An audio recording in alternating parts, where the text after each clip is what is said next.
Good day, good afternoon, good evening, everyone. This is Viper of Viperland, and we're here with more Umineko. I definitely didn't set my mic too low. I've never done that in the history of my streaming career. Let's get back to episode 1. Also, hey, Pachi, Ramen, Ark, and Dualcast. Hope you're all doing good. Oh yeah, we left off on a just the screenshot alone. Like, yep, that's where we left off. Yep. Totally. Things are fine in this mansion on this island. Things are fine. Totally all good. Get back, all of you. Also, because I will tangent this later, and it's better to tangent it now. You'd be shocked, Pachi, how often the Gaius and Song work together. You'd be shocked. You'd think that wouldn't happen often. More often than you think.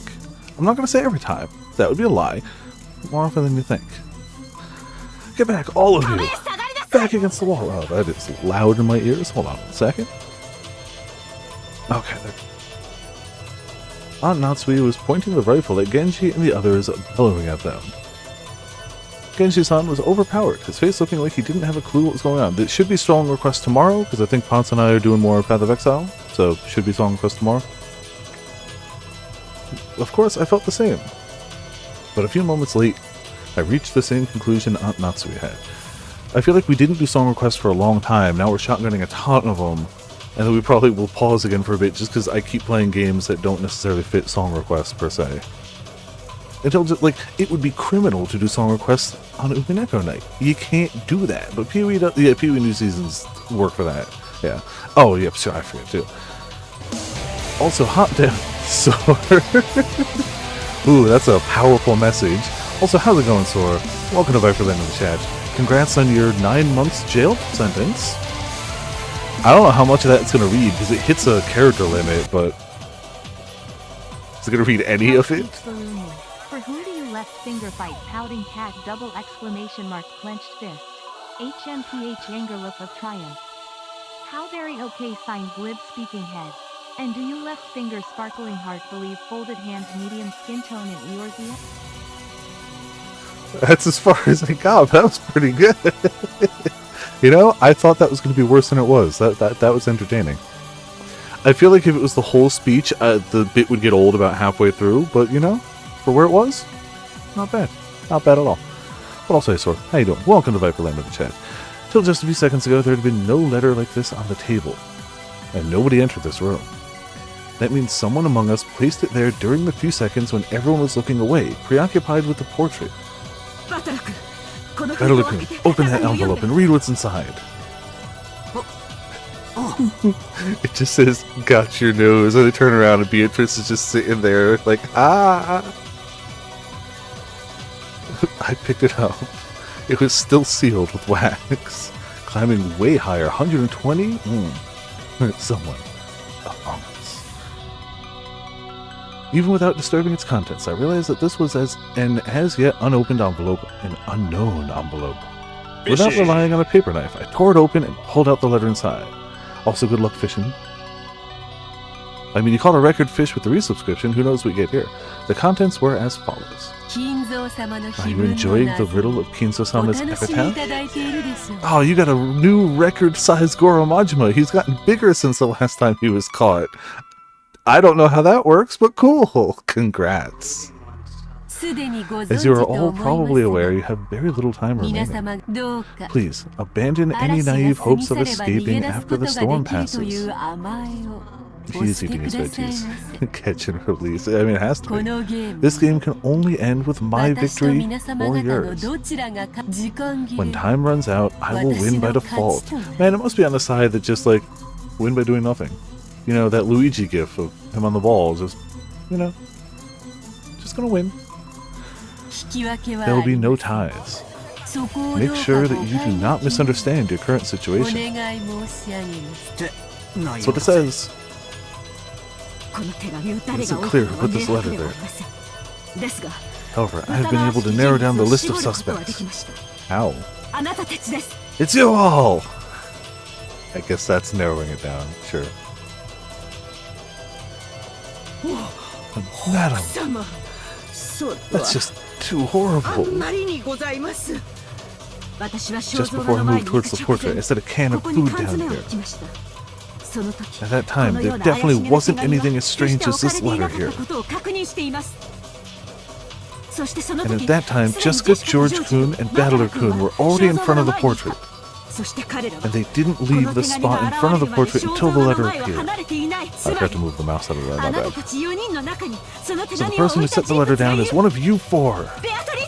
Beatrice is here. Ooh. We aren't Beatrice. Beatrice exists. Silence. I don't know whether I should suspect one of you or all of you. But without a doubt, at least one among you is the culprit. That's right. There can't be a 19th person. There's no way witches exist. I find it difficult to wrap my mind around the fact that we are not done with Chapter 1 of the questions arc, and the number of questions I have is yes. There are multiple chapters left in the questions arc. And my mind can't comprehend that right now. So, you know, everything's normal and fine. Even when Kanon-kun was killed. Yeah, that could be explained if Kumasawa-san was the one who did it. The truth is that Kumasawa-san entered the boiler room with Kanon-kun and killed him. When do we start crying? Always. Always. Also, Grim, how's it going? Welcome to Viperland in the chat. It's the Costco for questions.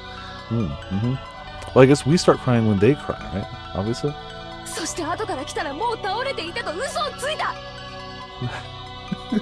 Man, you can't be giving me new questions in the answers arc. That's illegal.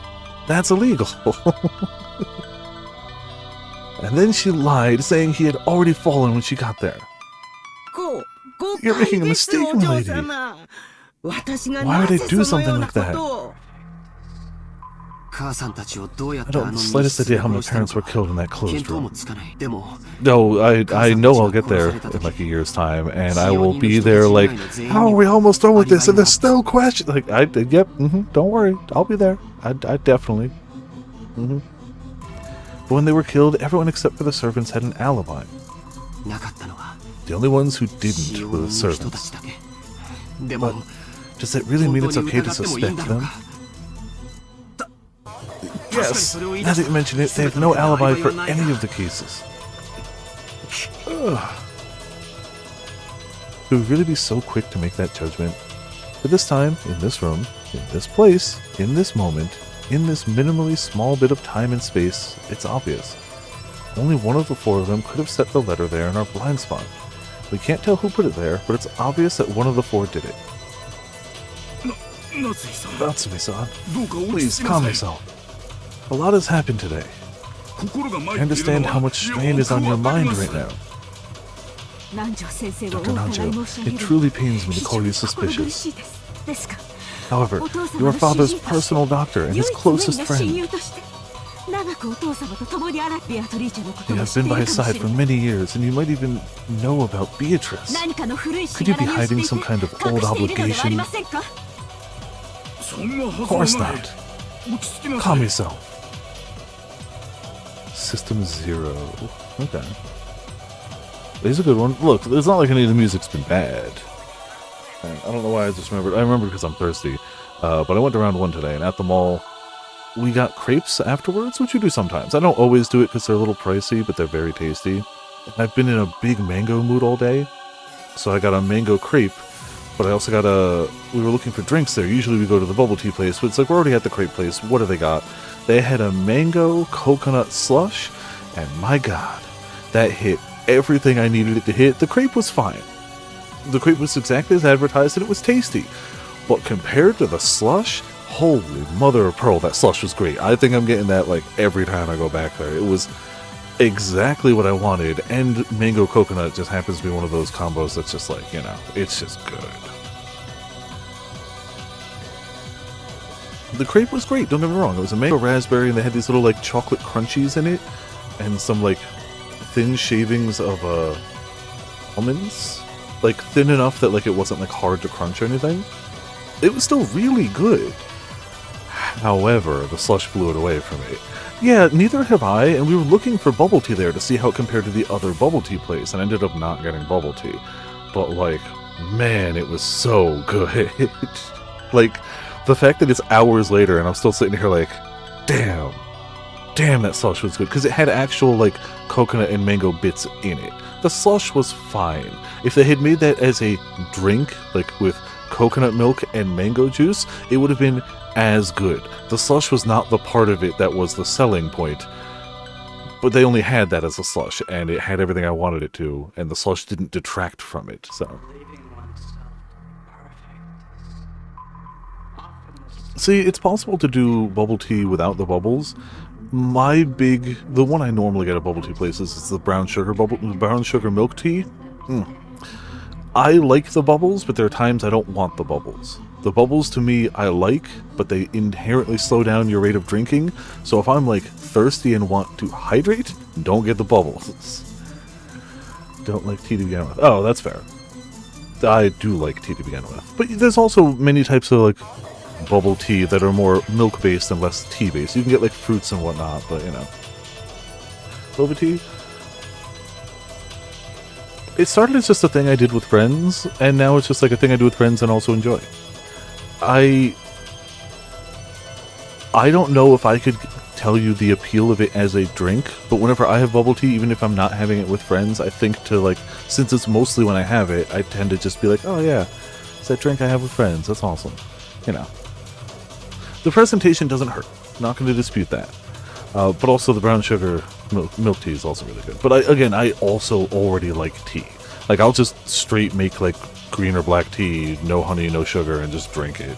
So, I'm already that, so, you know. It was pitiful to watch Dr. Oh, so you know what? Before we end the tangent, let me blow my nose, then we'll commit.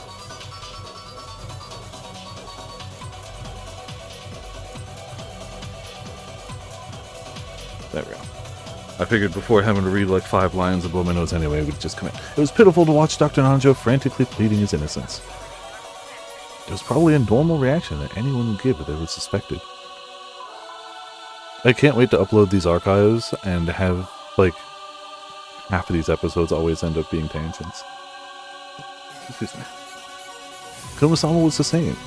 That said, if I look back, generally speaking, at, like, my most viewed stuff, it's always, like, the visual novel stuff. It used to be, Etrian Odyssey, by a lot. But now you can play those on newer systems, which is awesome. More people can play them, more people can record them, more people can upload them. For a time, there weren't a lot of uploads. The tangents will never stop. But, like, come on. That's what we do around here. If you're going to show up here and expect no tangents, you must be new. And that's awesome. Welcome. But, like, you know at this, right?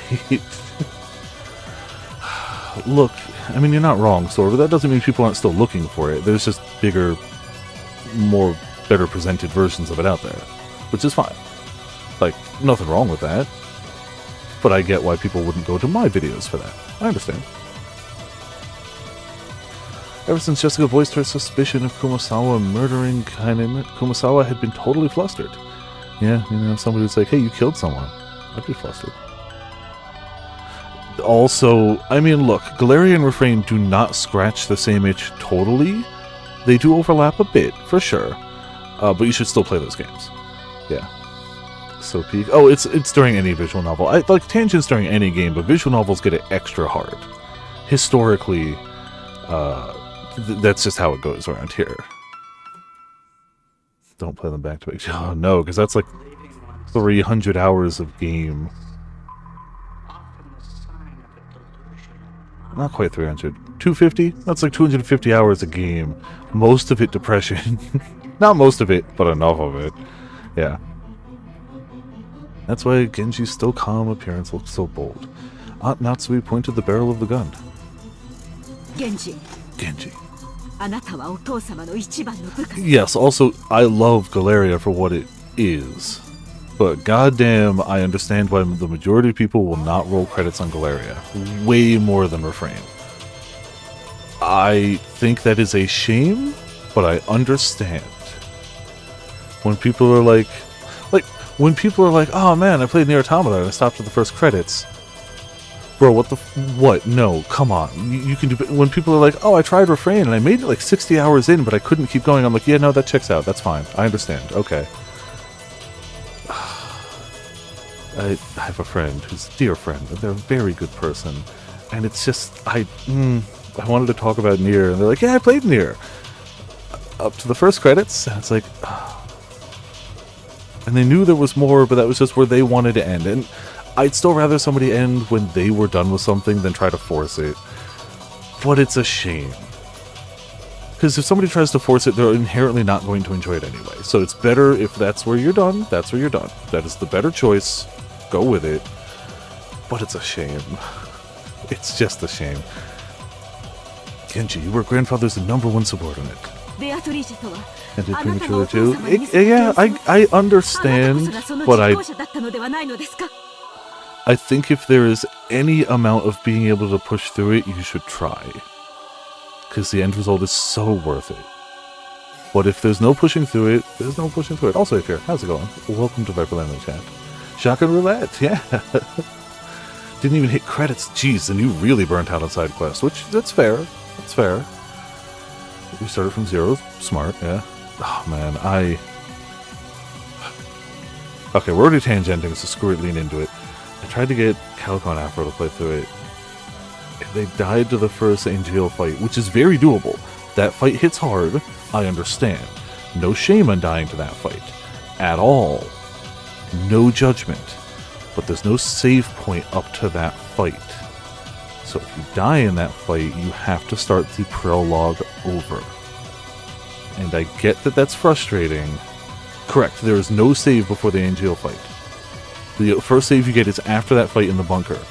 If you don't do it in one shot, you have to start the prologue over. And I get that that's a dropping point, and I kind of get why they dropped it, but it's like, oh, easily one of the greatest games ever made. And I understand that it's very frustrating, but damn.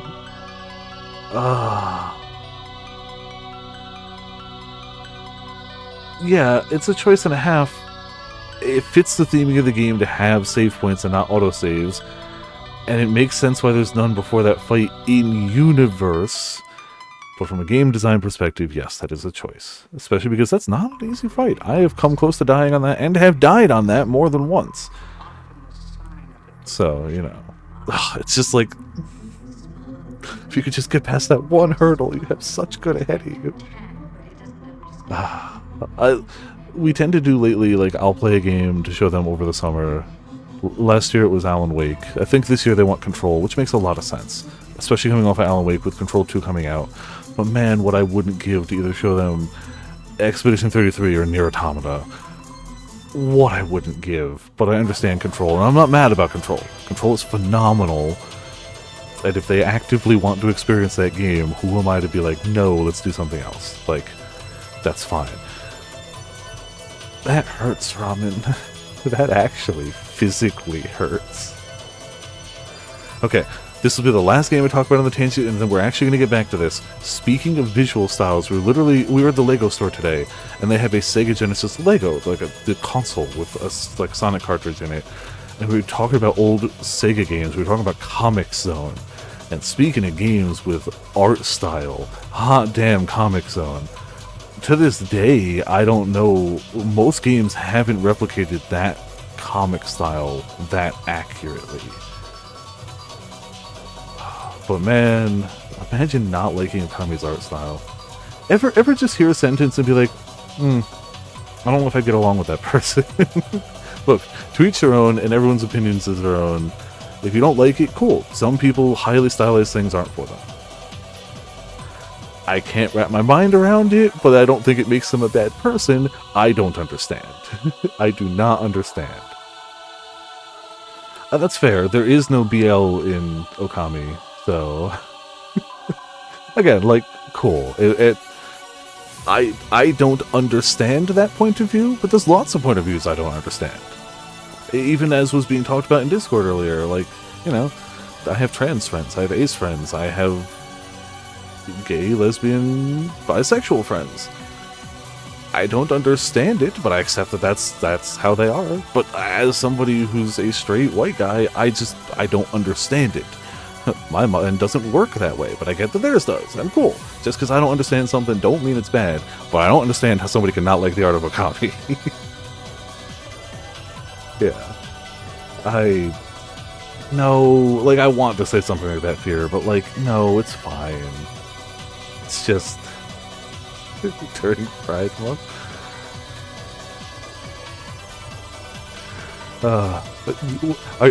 What, are you saying I can't be straight during Pride Month? Because I am. Still am. But yeah. So that was our gaming tangent. Was Beatrice an illusion you showed to Father with you as the performer? If by suspecting me you recognize me as the Master's greatest servant, then I count it a great honor, regardless of the circumstances. Repent? I will not, actually. No. However, I am not the one who put the letter there. You expect us to just accept that? Oh man. Second monitor wallpaper changed, and it's just a super close-up of the Final Fantasy VII Remake Moogle. Mildly terrifying. You must be the ringleader. Maybe Kumasawa and Dr. Nanjo are your accomplices. And Maria-chan, too. Not content to suspect just the adults, Aunt Natsui pointed the gun relentlessly at Maria, too. But Maria acted as though nothing had happened. Or maybe she thought she would be fine even if she was shot. Do you think children fear firearms? Maria-chan, by this point, we can no longer remove someone from suspicion just because they're young. So for the last time, let me ask the question that everyone's had since last night. Yesterday, who was the Beatrice who handed you the letter? Like it's gonna change. I don't hate them. But yes, I would agree that other Moogles are just better. I think they are the bottom of the barrel list of Moogles, but that still puts them above a lot of things. Think the ooze for your gun? Yeah. Ooh. Persuasion check every chance they get and failing every time. Maria, don't dodge the question. Make it clear. Who gave you that letter? You know what she's gonna say. Okay, after laughing like that, you know what she's gonna say. How many times do I have to tell you? It's Beatrice. The 1,000-year-old golden witch. If you want to know what she looks like, just turn around. See? She's right there. Oh, he's closer than I expected. Beatrice is. Don't mess with us, Maria! Look, either she's messing with you and she is hard committed to the bit and is not gonna change. Or she's not messing with you and y'all just need to see the truth. Either way, she ain't changing her tail. Enough, Jessica. Maria too. Don't you understand the situation? What are you hoping to gain with saying stuff like that? Stop stirring each other up pointlessly. I don't understand. Who do you all want the culprit to be? You only believe in Beatrice when you don't want to suspect one of your own. When you're trying to settle a grudge because someone who's close to you has been killed, only then do you want to believe in a human you can attack with violence and deny Beatrice. That's why you can't see her. Beatrice exists. You all can't see her. Silence! I don't want to label you as the culprit, but there is no longer any doubt that you enjoy making the situation unpleasant and providing assistance to the enemy. Then what will you do? Shoot me? I don't mind. Very soon, the door to the Golden Land will be opened. And all the dead will be resurrected. Right now, death is nothing to be afraid of. Child just looks down the barrel of the gun and goes, "What? Gonna shoot me? Do it. Mom, she really is suspicious. No, she's weird. We can't keep her with us. But Aunt Natsui, please calm down. There's no reason to shoot Maria. Please remain composed. The letter was meant to provoke us, but it's nothing to be afraid of. Even the culprit is scared of what will happen tomorrow. George goes to pick up the letter, gets a freaking paper cut on his wrist, bleeds to death in front of them. They keep blaming Maria because the paper did it. They're scared of the police. Right now, this island is free from the reach of the law. But that's only because it's isolated by this typhoon. The paper was poisoned. Yeah, they didn't expect a paper cut to work, but they did expect somebody to touch the letter and then, you know, maybe like eat food with their hands or something because they're eating out of cans and whatnot. Yeah, there's always a way. But that's only because once the typhoon passes, the law will return. So you mustn't shoot. How can you stay so calm, George-san? One of these four is the culprit. No, maybe all four of them are working together. How can you stay so calm when one of these four might be the culprit who killed your parents? Even I have the desire to find the culprit and kill them. But that would be simply barbarism. I will leave the judgment of crimes to the law. So no matter how suspicious they are, you mustn't pull that trigger. I feel the same as George Aniki. Natsui, get a hold of yourself for a second. Anyway, it would be bad to shoot. In times like this, I hear you should tilt your head back and say, "Stay cool," 3 times. Let me make this clear. Witches don't exist. Not on Rokkenjima, not in the Ushiromiya mansion. I declare it as Ushiromiya Natsui, representative of the Ushiromiya family. There is no witch here. I won't accept Beatrice. No matter what you're planning, I won't let you lay one finger on my daughter or the rest of them. That's my duty as a mother and as a representative to the family. Those words were the final words of farewell that settled everything. To protect her daughter, Aunt Natsui would regard any suspicious person as an enemy. The only reason George Aniki and I were standing to this side was because, by coincidence, we had a clear alibi regarding this letter. If I hadn't approached the portrait, I would also be at the other end of that gun barrel, treated like a criminal. There is no staying cool, not even if you press the cool cat. But even though part of me thought that, part of me was thinking that chasing all the suspicious people from this room would finally guarantee our safety. Genji-san and Kumasawa-san and Dr. Nanjo, all of them were on Grandfather's side. Maybe you could say that once Maria started blindly believing in Beatrice, she was also on Grandfather's side. That's right, they're all suspicious. But is this really okay? If we throw out all the suspicious ones in such lawless ways, will we still have the right to defy the lawlessness of the witch?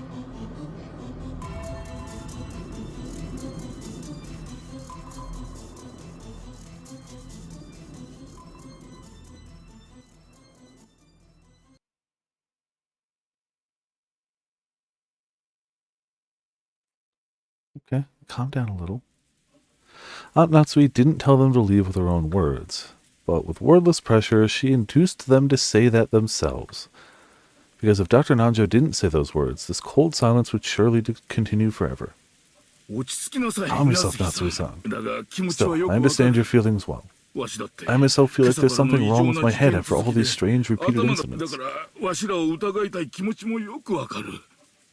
So I understand well why you want to suspect us. If you really have nothing to do with this, then my actions now would be beyond rude. Yeah. However, please understand just this once. Very well. Let's leave the room. What do you say, Genji-san? Shall we return to the parlor and continue our chess game? If that is what you wish, by all means. I don't want to. After all, that means we'll have to leave this room knowing that the wolf is among us, right? I don't want to. Madam, please forgive me. It was obvious what Kumasawa-san was trying to say. If she was innocent, then she was being ejected into dangerous territory along with the culprit. In the current situation, urging her to leave this room along with the suspect was almost exactly the same as letting her get killed. However, Kumasawa-san really was suspicious just for being the first one to discover that Kanan-kun had been murdered. At that time, everyone except Kumasawa-san had an alibi. Unless we could prove the existence of some contraption or the existence of some 19th person, Kumasawa-san was by far the most likely suspect. I didn't want to believe it. However, Aunt Natsui and the rest of us were in such a difficult situation that we couldn't help suspecting her as well. So we didn't say anything to stop Aunt Natsui from trying to oppressively chase them from the room. I'm not tired. I slept... Well, okay, I've been sleeping mediocrely because of the heat lately, but I'm still not tired. We had stopped her from shooting, but we were passively agreeing to chase the others out of the room. On top of that, Maria spoke to the fretful Kumasawa-san. It's okay. Beatrice is kind to those who respect her. You believe that Beatrice exists, so it'll definitely be okay. I'll watch TV in the parlor. Let's watch it together. It's so boring here without a TV. Firmly believes in witches, magic, and everything that's going on here. Still chooses to watch TV. Looked like Kumasawa found Maria's roguish laugh very frightening. However, the three other people had agreed to leave the room. Kumasawa couldn't fight the flow and had to agree, crying as she went.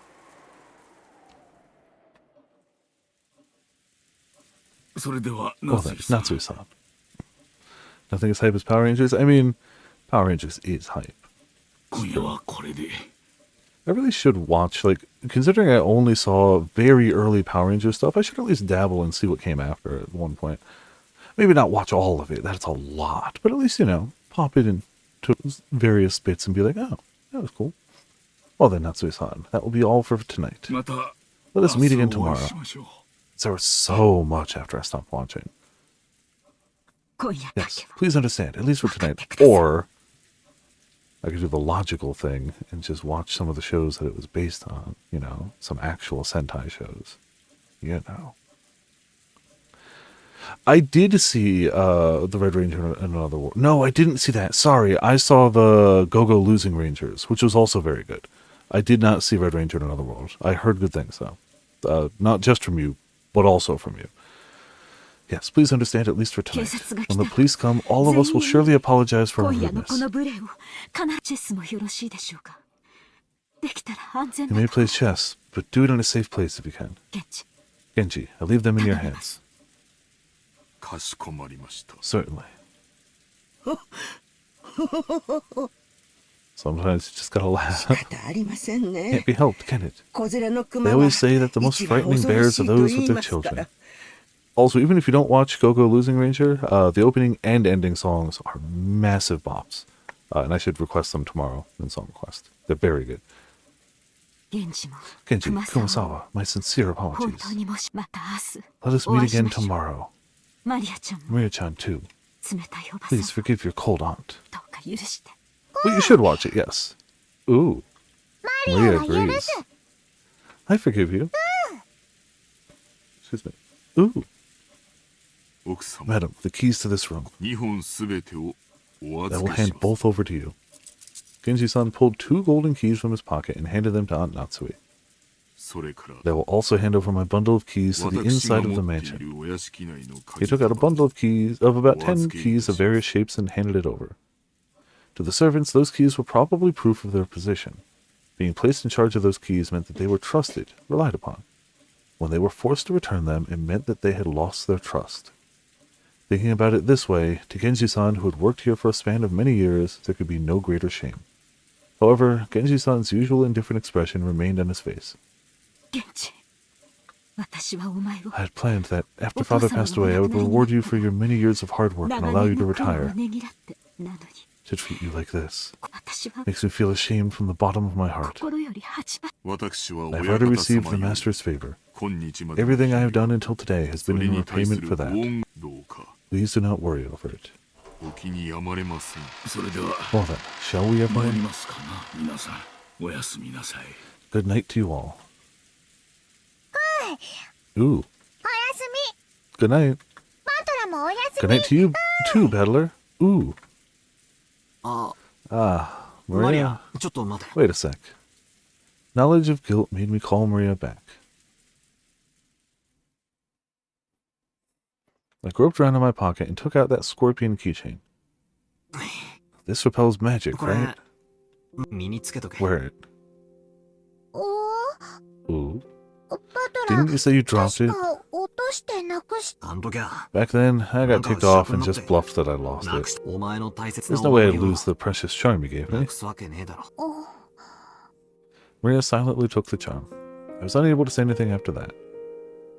それでは Oh, 皆 that's it. 様、 Everyone, good night to you. おやすみなさいませ。 We watched them leave, our expressions completely worn out, and we weren't even able to respond.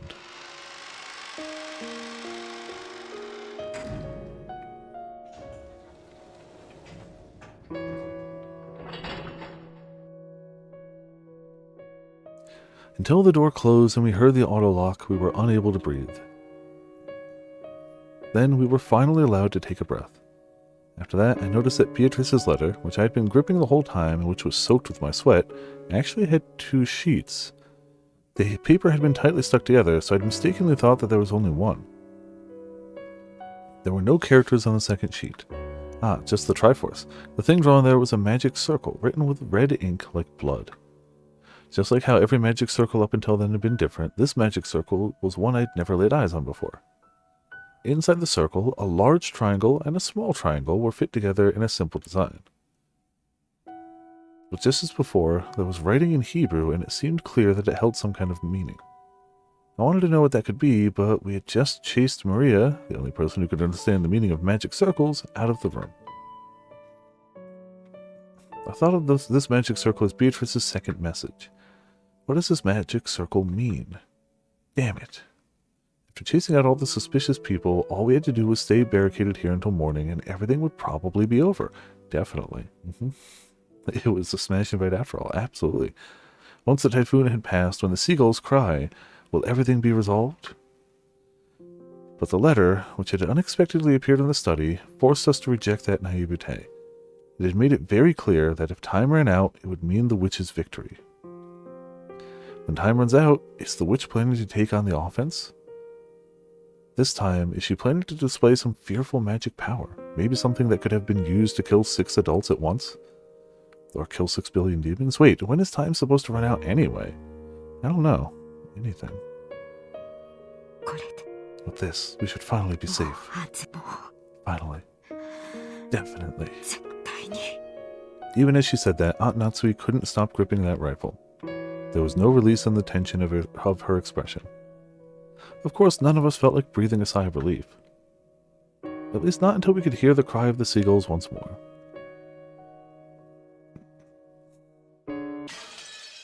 Well.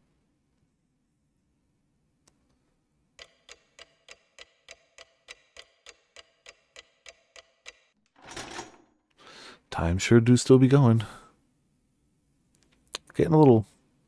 Clock's getting a little close. Just a smidge. Not much, you know. Just a little.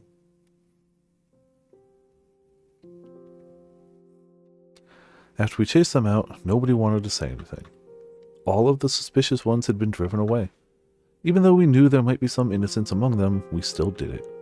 We chased them out of this paradise, where people don't have to suspect each other. But our motive for chasing them out was suspicion of one person towards another, the worst kind of crime for a human.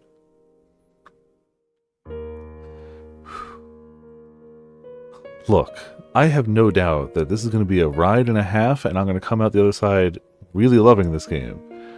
But man, I'm gonna need a break before we do Higurashi, is all I'm telling you, like, for sure. I can say that with confidence.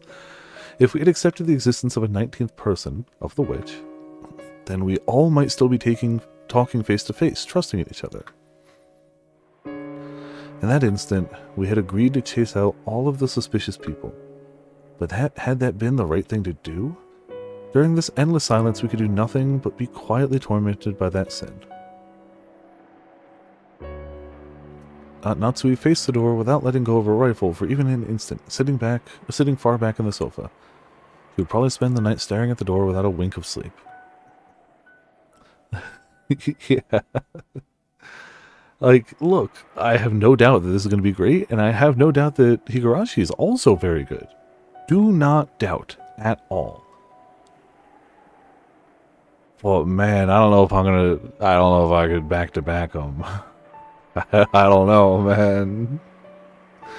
Jirojaniki gazed through a gap in the closed curtains by the window, looking down at the courtyard and the mansion that surrounded it. I didn't know whether he was checking to see if a suspicious shadow would become visible through the window, or whether he was wondering to himself about something. Jessica was sitting sideways on the sofa next to Aunt Natsui, with a dead expression on her face. And every once in a while, as though she just remembered something, she'd take out the inhaler she had used during her asthma attack and stuck it in her mouth. I had just heard it from Aniki. But apparently Jessica liked Kanan-kun. It's apparently so vague that she hadn't realized it herself. You know, it's the kind of thing other people tend to spot before the person in question realizes it. Which means she might have first learned of her feelings when the person she liked died. It must have been so terrible, so sad. Come to think of it, Kanan-kun was the one who'd handed her that inhaler. Maybe she was remembering that. I was fishing around Grandfather's study, thinking I'd researched the meaning of the magic circle on the letter's second sheet. Even though we were shut up here in a defensive position, my rebellious nature made me want to find some key, some way to resist. After all, we've got plenty of time before tomorrow morning. Who could fault me for how I used that time? No one else showed that much interest in this magic circle. Its meaning was unknown, and once we understood it, we were sure to find some message that would cause us an unnecessary anguish. I felt the same way. However, I couldn't just ignore it, so I killed time by going through the motions of researching it. Sure enthusiastic. Did you find anything that might serve as a hint? Not a thing. The first tough part is finding a book written in Japanese. Just how many languages could Grandfather read? He's incredible. Aren't you tired, Battler-kun? You should take a rest while someone else stays awake.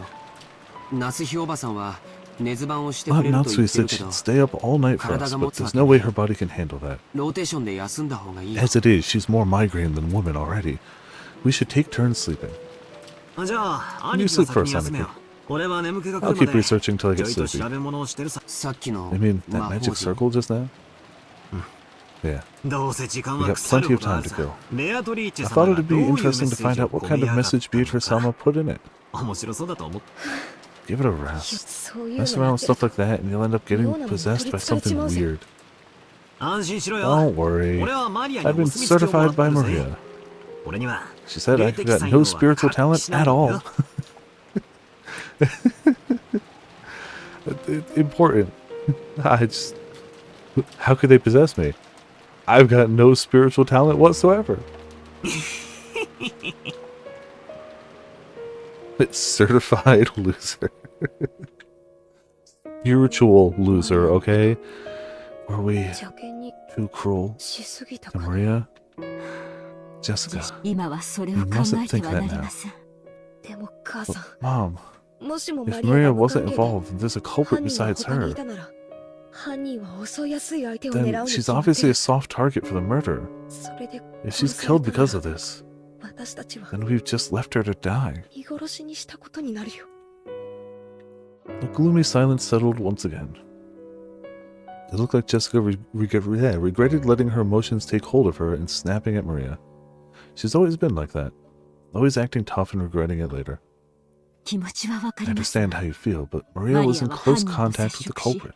And she might have been siding with them, talking like that over and over to further confuse matters. I'm relieved that we chased them out. That's pretty harsh, Aunt Natsui. Couldn't it just have been the nonsense of a 9-year-old girl? It probably wasn't very convincing to hear that coming from me. I myself thought Maria was creepy on several occasions, even doubting her true nature. And when Maria was chased out of this room, I couldn't deny it felt some relief. If that is the case, then tomorrow we will apologize for what we did. I will take full responsibility for chasing them out of this room. This isn't something the rest of you have to worry about. I could feel a tragic determination in Aunt Natsui's words. To protect her own daughter, she had resolutely chased out the suspicious ones.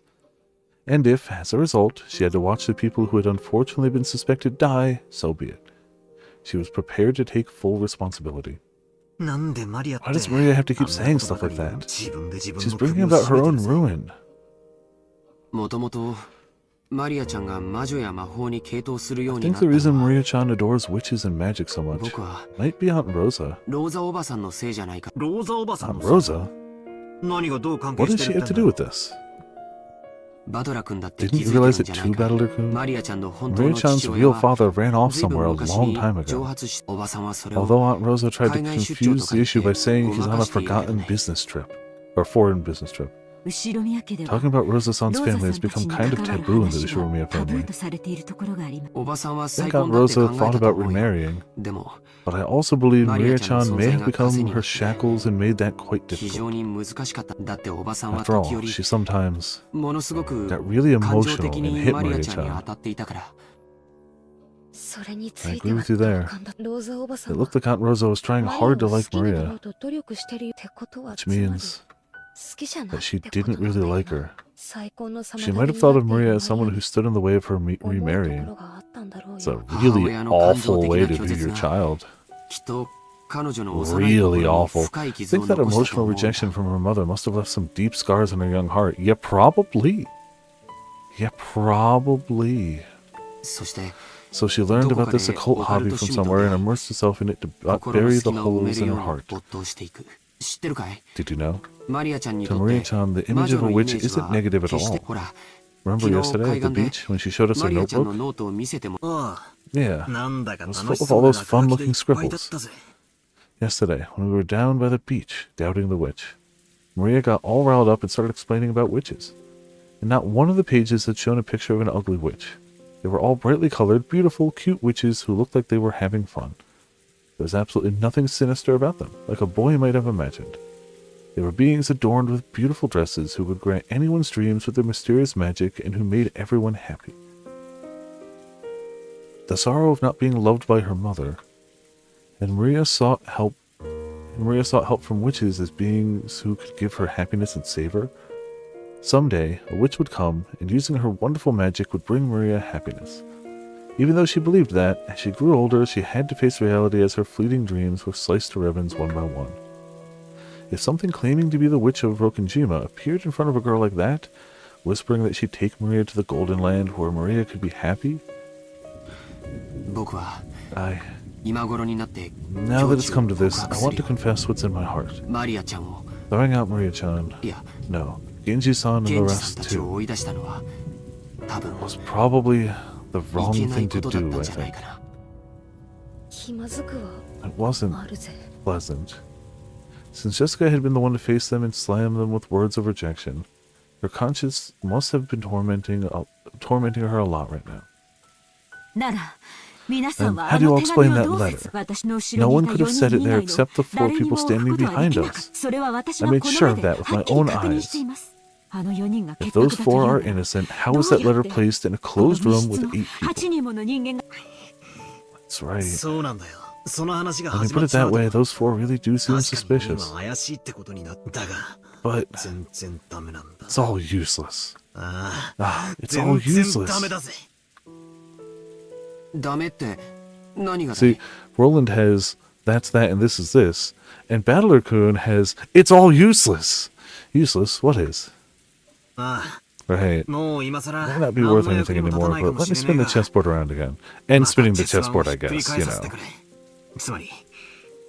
In other words, if one of those 4 really was the culprit, isn't that weird? That's right. Wasn't setting that letter openly on the table the same as confessing that one of them was the culprit? You're right, that's weird. If they were going to do it, you'd think they'd put it in the crack of the door, for example, to make it look like somebody had slipped it in from the outside. Of course they should have known that they'd be suspected if they didn't make it look like the culprit was outside the room. Yeah, that's it exactly. あの4人の中 If に the culprit 犯人 was が one い of た those とし four, テーブルのど真ん中 setting に that letter 手紙 right を in the middle of the ポンと置く table こと would be both risky リス and クばかりで meaningless. 何の意味もないんだ。 But putting aside whatever trick was used ど to うやっ set て it そこに there, あの4人以 if 外 we の assume 誰 that the か culprit is someone other than those four, in other words, こ someone の who 部 was 屋の outside 外に the 犯人 room, があの手紙に then they had a 大 lot き to な意味 gain が from that 奪え letter. よしなさい。 Enough, Battlekun. 今更 Stop ささな thinking 問題 about です。 things. It's meaningless to discuss such matters now. Natsui-san quickly guessed what I was getting at. No, maybe she had thought of it long before I had and simply held her tongue. この部屋の外 If に the 犯人 culprit's がいた outside the room, then they'd be 俺 totally たちは stuck the 外から moment we shut 手出しも ourselves できない up in a 密室に closed 立て room こも like っちま this. う。ああ、そうだよ。 That's right. この部屋からじい It's 様 the がいな same く as な my ったって theory 話 about の how 時 grandfather disappeared 俺 from が this 披 room, 露した isn't it? 説じゃねえか。じい様が That 自 theory 分 was から that 出ていくと grandfather いう left the room 説。 of his own accord. 自分から出 If て the いくの culprit は used some 何かの細 tactic 工 to を犯 lure 人が him し out て and grandfather left of his ま own んまと accord, 外へお then... びき出していたのだとしたら Come to think of it, when we found the scorpion magic circle on the doorknob to the study, Maria said it herself. Beatrice couldn't get through this door. Apparently a letter can, though.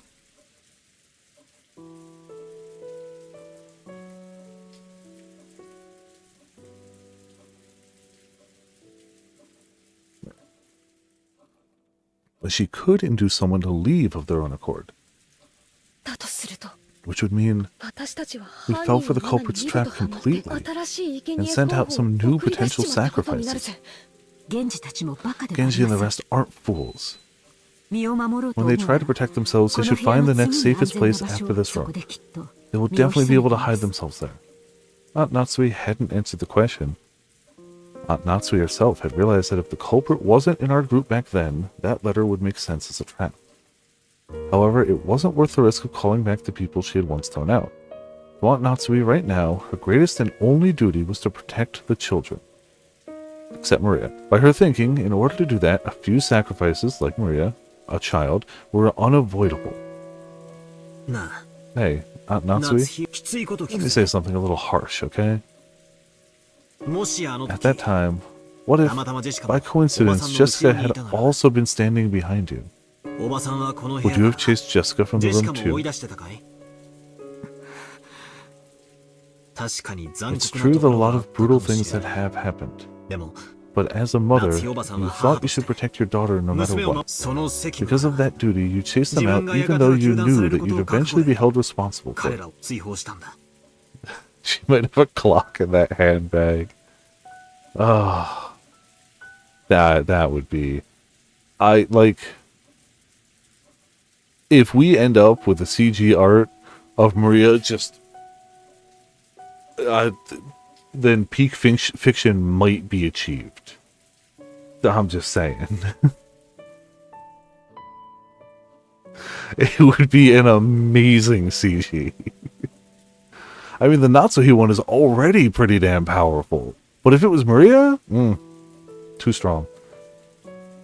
俺は別に It's not like I'm そ condemning れを that. 責めてただ But, ジェシカはいい洋服 I を was 持 just った thinking な about what a って great mother Jessica has. そうだね。 That's right. 夏日おばさん You've は been dealing with these 朝から incidents ずっ since と morning, 続い and てい you've る been この pulling 事 all 件 of の us 中で along も this whole time 冷 without 静さ losing を your 失わ composure. ずずっともしおばさ If ん you ま were で all 混乱して confused いた too, ら the rest of us would probably be in the 僕たち culprit's は今 grasp 頃 by 全 now. 員だから So I think we all have 僕 to たち thank はお you. ばさんにありがと Thank you.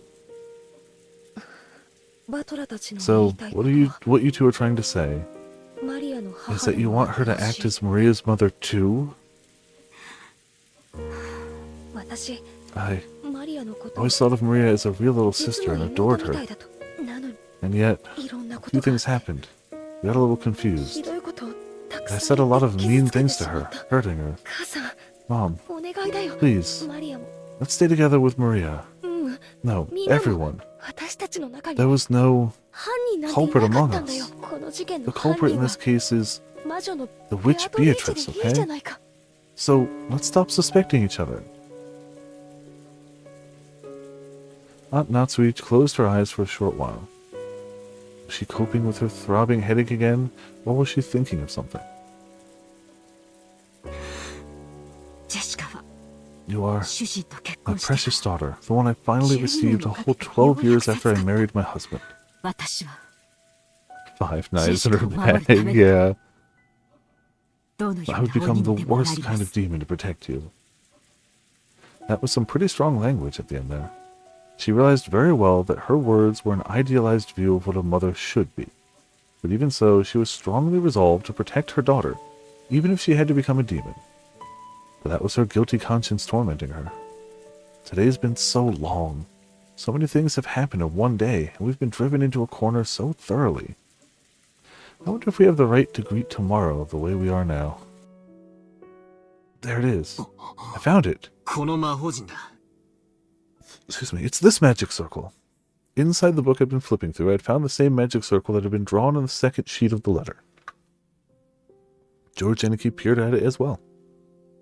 This magic circle's name was the Third Magic Circle of Mars.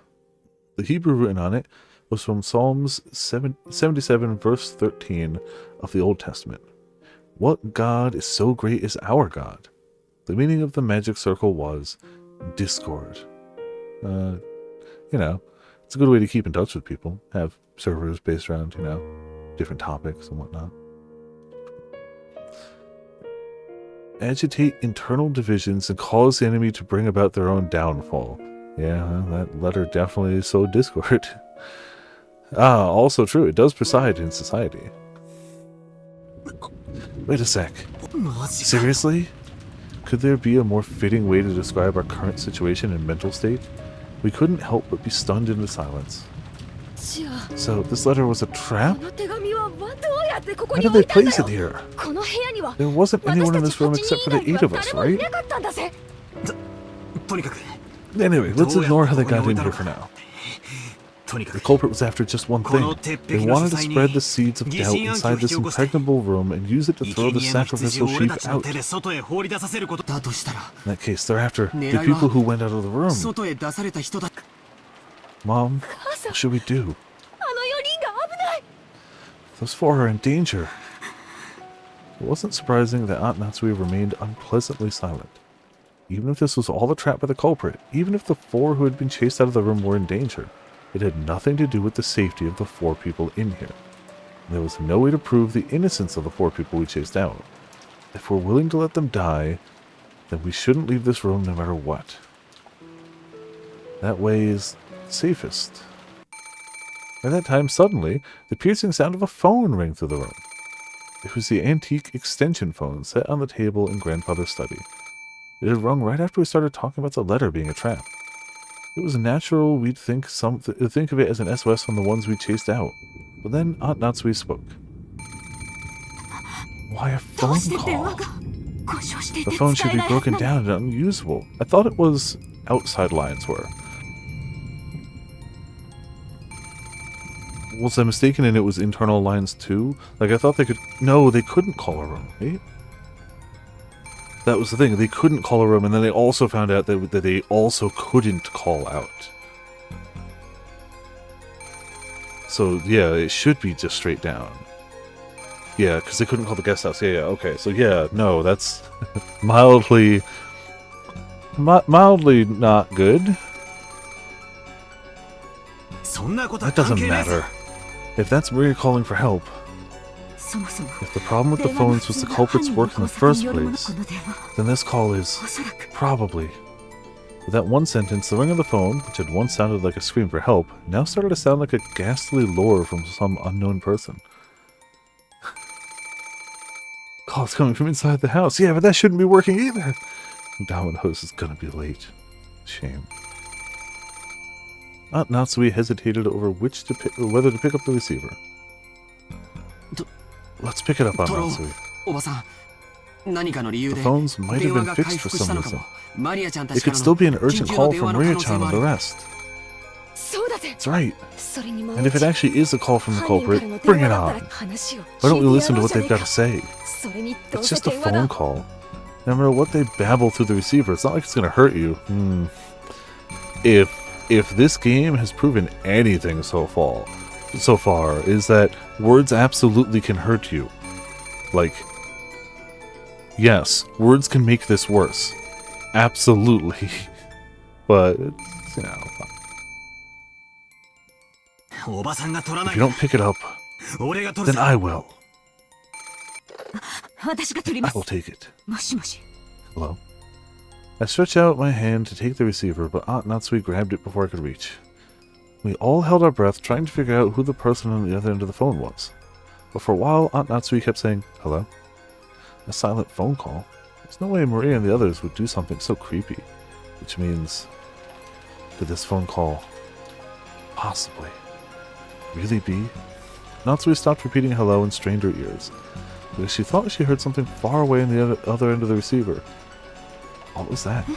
Huh? Is someone...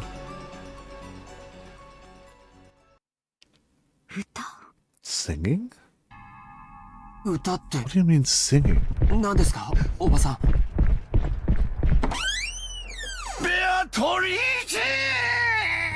See, the phone was a decoy, so that he could just run up to the door and know nobody would be over there. Brilliant. Nobody could possibly do anything about it. You think he doesn't have a key to his own door, Ramen? Come on. It's his door. Obviously, he unlocks it, walks away quietly, so he can stomp up to it and just break it open. Duh. No. They took a key off his body. How can anyone here know for sure that he didn't have another key to his room? How could anyone possibly know for sure that he didn't have, stopped away somewhere, another key? Just because he told people there were 2 keys. I mean, the grandfather would never lie to people about the security of his room. Never. Sounds exactly like something he would do. Keep an extra key in reserve? Come on. Think, Ramen, think. What do you mean singing?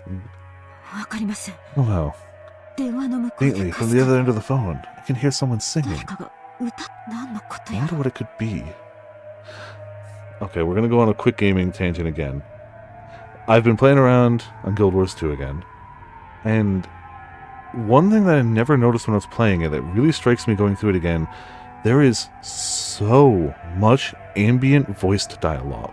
We're not talking story stuff, we're talking you go into a town and there's 2 people talking, and instead of just word bubbles over their head, they are talking. There are so many full conversations that are fully voiced in this game. To the point where I went to this place that was like a pirate cove.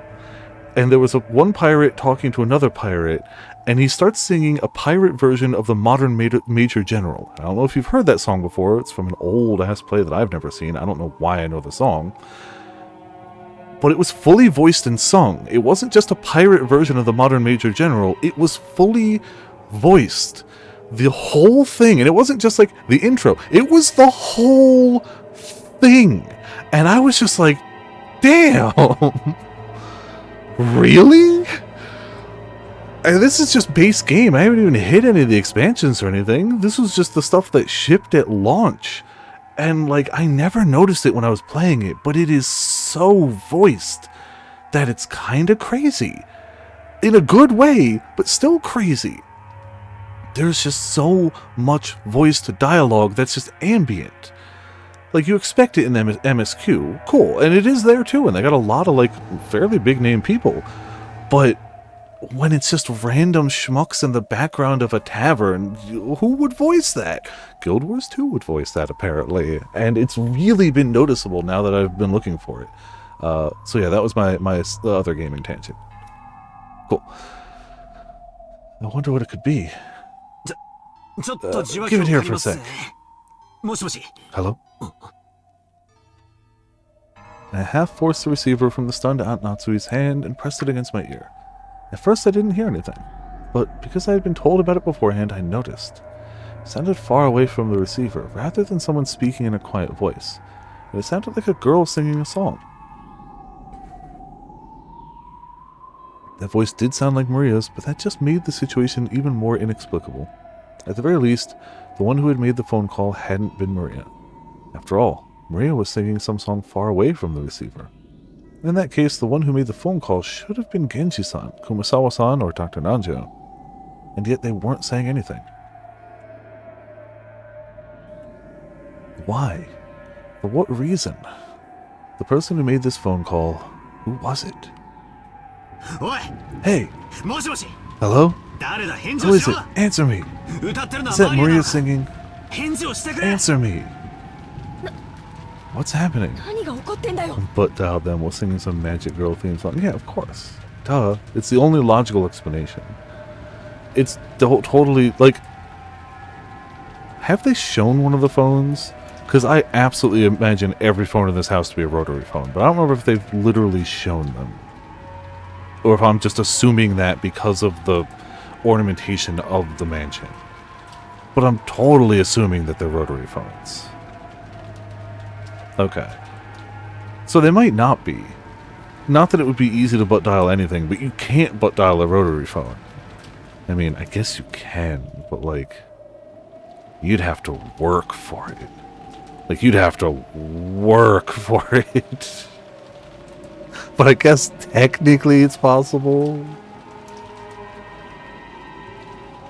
Get our rotaries done. Okay, cool.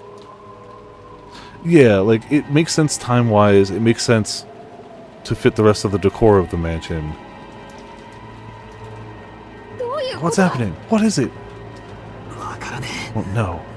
All I can say is, this is probably a trap, and Maria is in trouble. Aunt Natsui took the receiver again, but after yelling into it several more times, she realized that she wasn't getting anywhere and hung up. After that, she dialed quickly. Then she clicked her tongue. That's right, the phones are working. We should be able to reach the police. But judging by Aunt Natsui's reaction, the outside telephone line still didn't connect.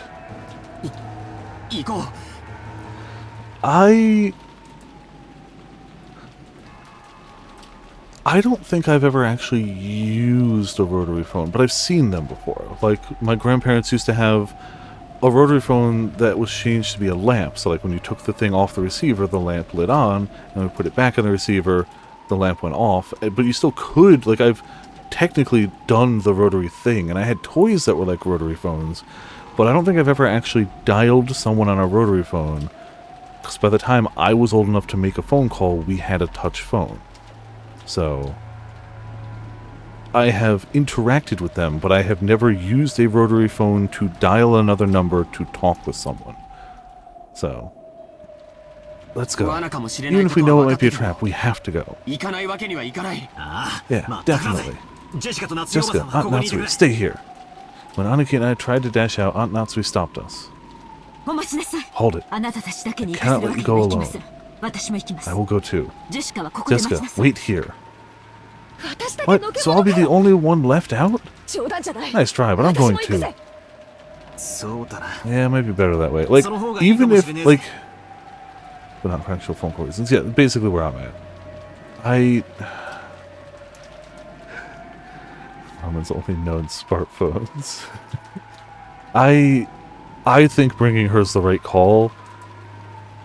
Clearly, numbers are only so safe, but, like, numbers are still, in this situation, still better than leaving somebody alone. I feel there is a 0% chance that they leave her here alone and come back to anything but her dead body. Like, there's still clearly, this is still clearly a trap and bad things are going to happen, but, like, leaving someone alone, no matter how safe you think they are, is the worst thing you could do in this situation, I think. If the goal of that phone call was to split us up further, it wouldn't be a good idea to leave someone to watch this room. There's no time to argue. Let's all go. Aunt Natsui raised the rifle high and took the lead. I couldn't go unarmed myself. I found a 3-pronged candle stand and readied it.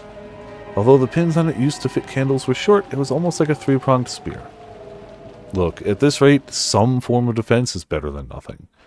If somebody comes swinging at you with a blade and you got something to put in its way that isn't flesh, that's better.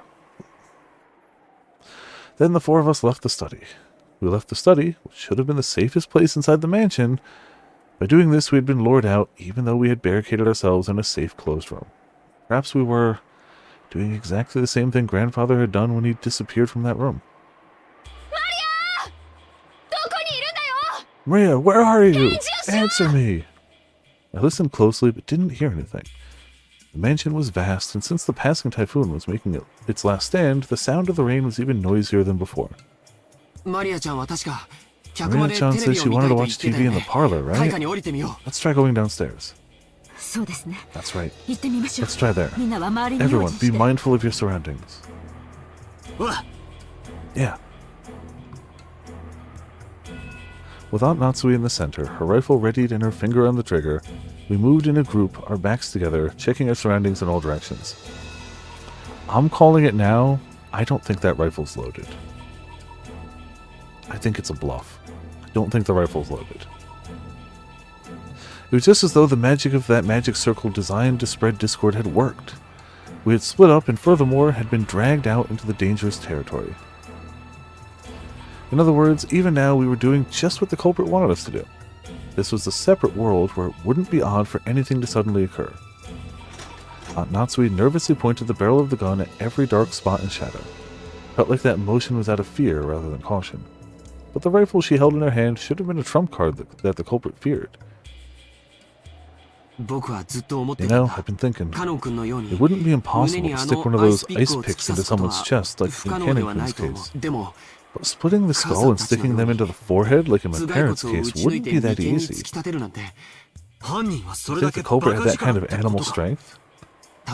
They probably had some kind of weapon, a device that can shoot or pound in those ice picks.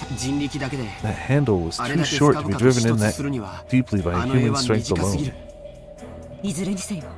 Either way, they have enough force to break through a skull. I heard Cannon's wound reach as far as his lungs. If you happen to see your opponent, don't go forwards. You mustn't move away from my back. Just how sinister and frightening was the weapon that could shoot those creepy ice picks? And could I do anything to combat it with just this candle stand in my hand? In the first murder, the culprit probably assaulted all 4 of our parents at once as they discussed the inheritance problem in the dining hall. And there were 4 of us here now. Apparently, I wasn't the only person thinking this. George Aniki, Jessica, and of course Aunt Natsui were stretching their senses to the utmost limit in the highest and worst state of tension, slowly advancing one step then another. What have we done? Because of the seeds of doubt spreaded by that one letter, we threw Maria and the rest into the middle of this terrifying world. We finally reached the first floor. The parlor was just across the hall. When we listened carefully, we could hear it faintly. Maria's eerie singing voice. She wasn't singing naturally as though she were in a good mood. She was singing mechanically, like she was at a graduation ceremony and she'd been ordered to. The song she sang was just a common folk song, one that everybody has probably sung in school at one time or another. But why that, in the middle of the night, alone, with all her heart, over and over? Why? Right after leaving the study, we had called out in loud voices asking Maria where she was. This time, no one said even a single word. We hid our breath and the sound of our footsteps and intensely focused on our surroundings, to the point of being completely high-strung. We stepped forward. The door to the parlor was closed, but we could hear Maria's singing's voice through it. Aunt Natsui put her hand on the handle of the doorknob when George Aniki stopped her. Open the door. Aunt Natsui, Bella-kun, ready your weapons. Understood. Take care.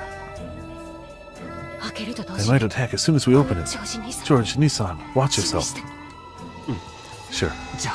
Then, I'll open it. Huh? He tried to open it, but immediately felt the hard resistance of the lock. Aunt Natsui took the bundle of keys from her pocket and gave them to George. There were about 10 keys and none of us had a clue which was which. Because of this, George had to fumble around loudly and test several of the keys. Since we had hidden our footsteps preparing to make a surprise attack on the room, this felt almost fatal. The whole time we could hear Maria's voice from the parlor, singing the same song over and over. It's like a broken, crazy cassette tape. We've been in that room. Why not a broken record? A broken record makes so much more sense in this context and was older. When a cassette tape breaks, it doesn't loop. When a record breaks, sometimes it loops the same section over and over again. It's literally why the statement, like the saying, like a broken record, came from. Fine. We've been in that room almost constantly since morning. All the frightening things had occurred outside that room. Yeah, that's fine, but why not record?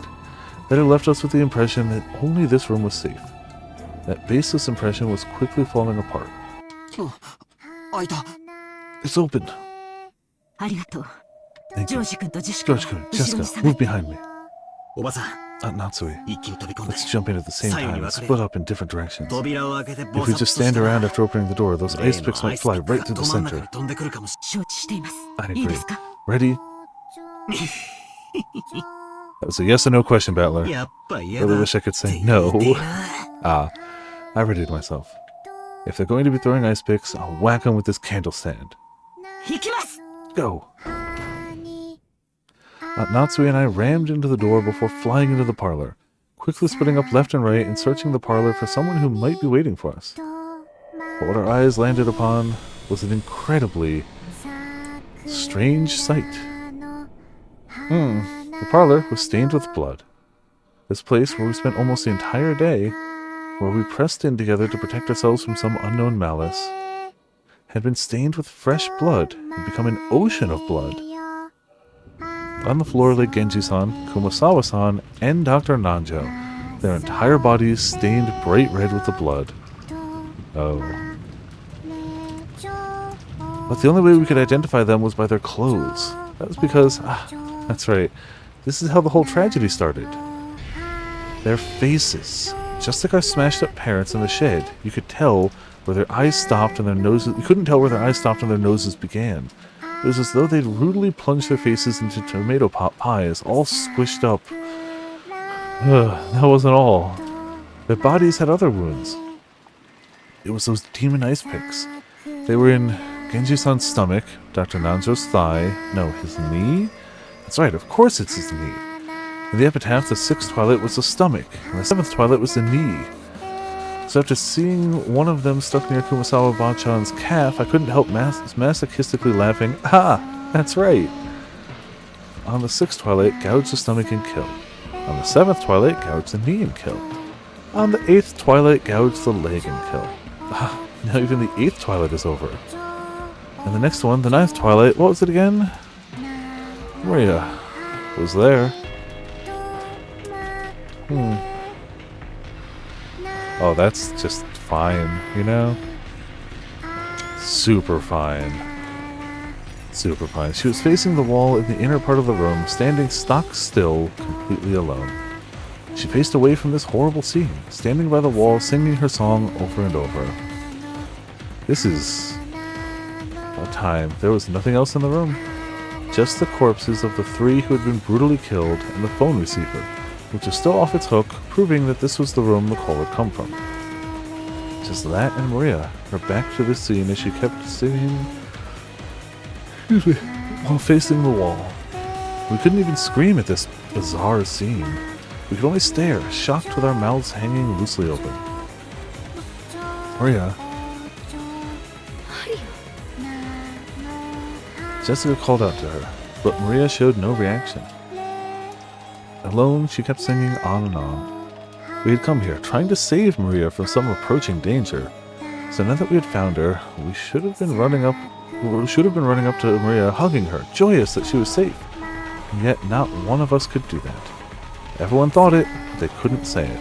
After all, because that's right, even if that's crazy, no, it couldn't be. Maria, stop singing! Are you listening? At some point, Natsui and I had pointed our weapons at Maria's back. I held at Maria in a violent voice, but there was no reaction. She just kept singing. With the candle stand still readied, I ran up to her and forcefully, no, violently slammed my hand down on her shoulder. Then I pulled on her shoulder, forcing her to turn around.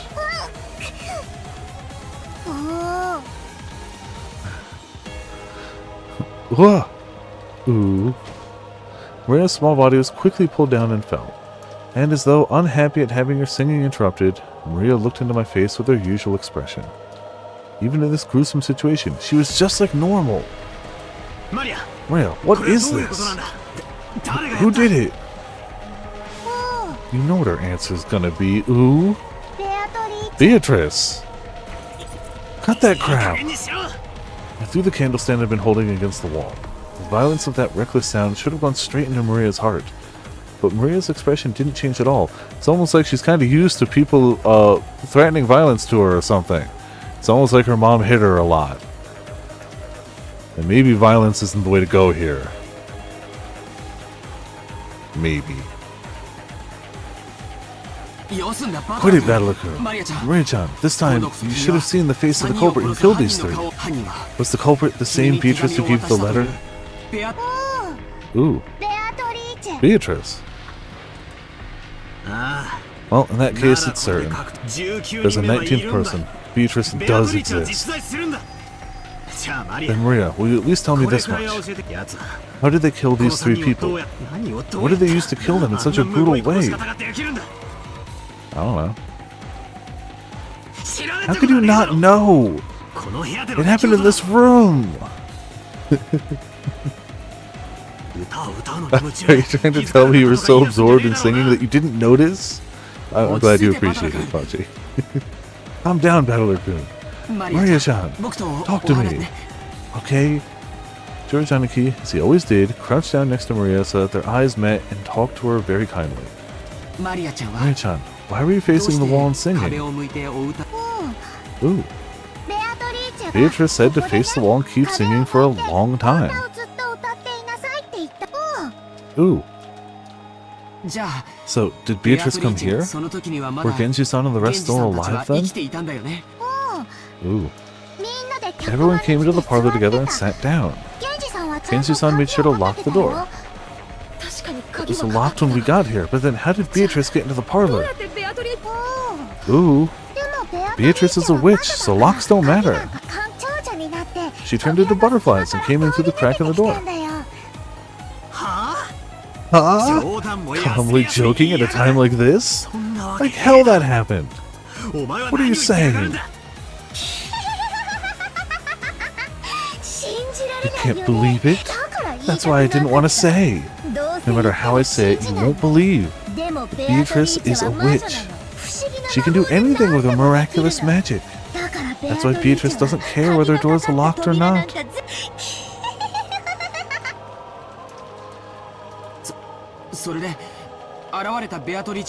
I mean, yeah, the one person who absolutely blindly believes in her is Maria.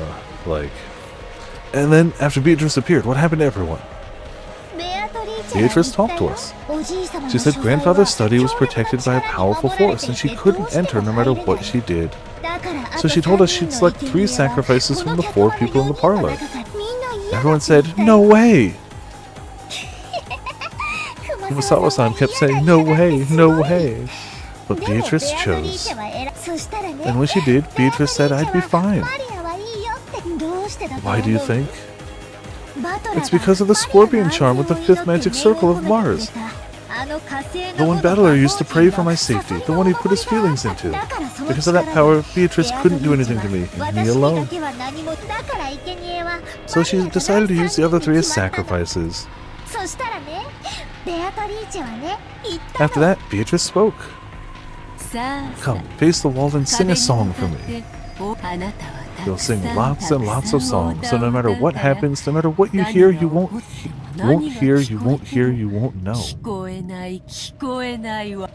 Come, sing lots of fun songs for me. So I was singing the whole time, over and over, so I didn't hear anything, didn't know anything. And then all of you came. Ooh. Are you asking us to believe that? You think we're stupid? Then who will you suspect this time? Will you suspect me? Gonna try killing me right here? Even if you do that, Beatrice won't stop existing. Now, the 8th twilight is over and Beatrice will revive. Are you serious? I've had enough of that talk. As if witches could exist. As if I'd let myself get tricked. I won't accept it. Beatrice doesn't exist. I definitely won't accept it. So I won't let her exist. I won't let her revive. The legend will remain a legend forever. Won't acknowledge something like that. Quit it, Battler. It's not like Maria killed them or let them die. Beatrice came and Maria had to obey. Was unable to resist. Huh? Natsui? She isn't here. Huh? What? Whew. Better make... Yeah, basically what she was saying, yes. Mom, where did she go? Just now, she left by herself, reading a letter. A letter? That makes sense. The culprit must be so exhilarated now that we've reached the 8th twilight. They might have left a letter so that they could brag even more. We were so wrapped up in questioning Maria that we forgot to look for a letter. But even as well-armed as she was, why had she left the room by herself in this dangerous mansion after reading it? Jessica tried to chase after her and tugged at the handle to the door, but it resisted strangely and wouldn't open. Mom! Mom! This is fine. What's going on? Open up! Open up! It was only natural. Natsui had picked up the candle stand which Battle had thrown to the wall and which had fallen to the floor. She had then skillfully wedged it between the doorknobs of the double door like a bolt, holding them closed. The intricate design of the candle stand caused it to get caught solidly, and it really did make a sturdy seal on the door. The tragic scream of a daughter for her mother. Did it reach Natsui's ears or not? Whew. This is great. Totally great. Totally awesome. Totally good.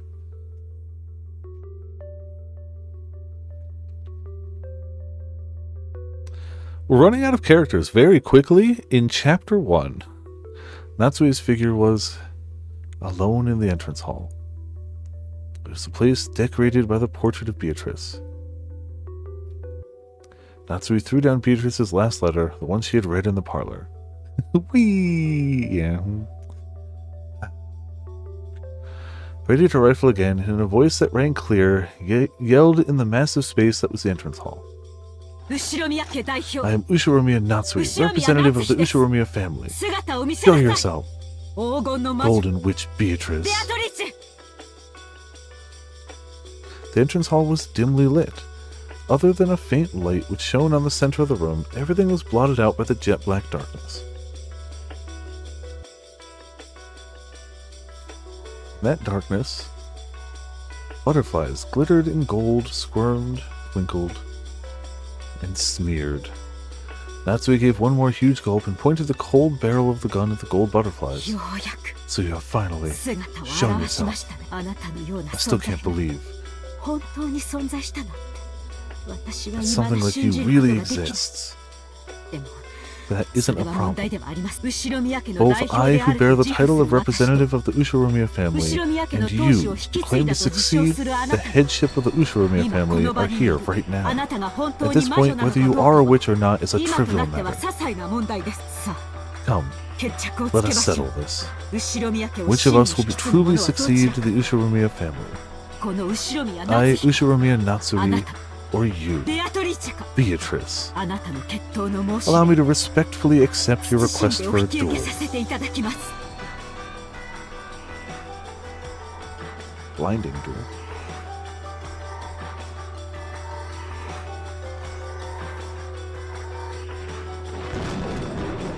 The gold butterfly slowly formed a human shape, which walked into the dim light. Natsui readied the rifle and glared.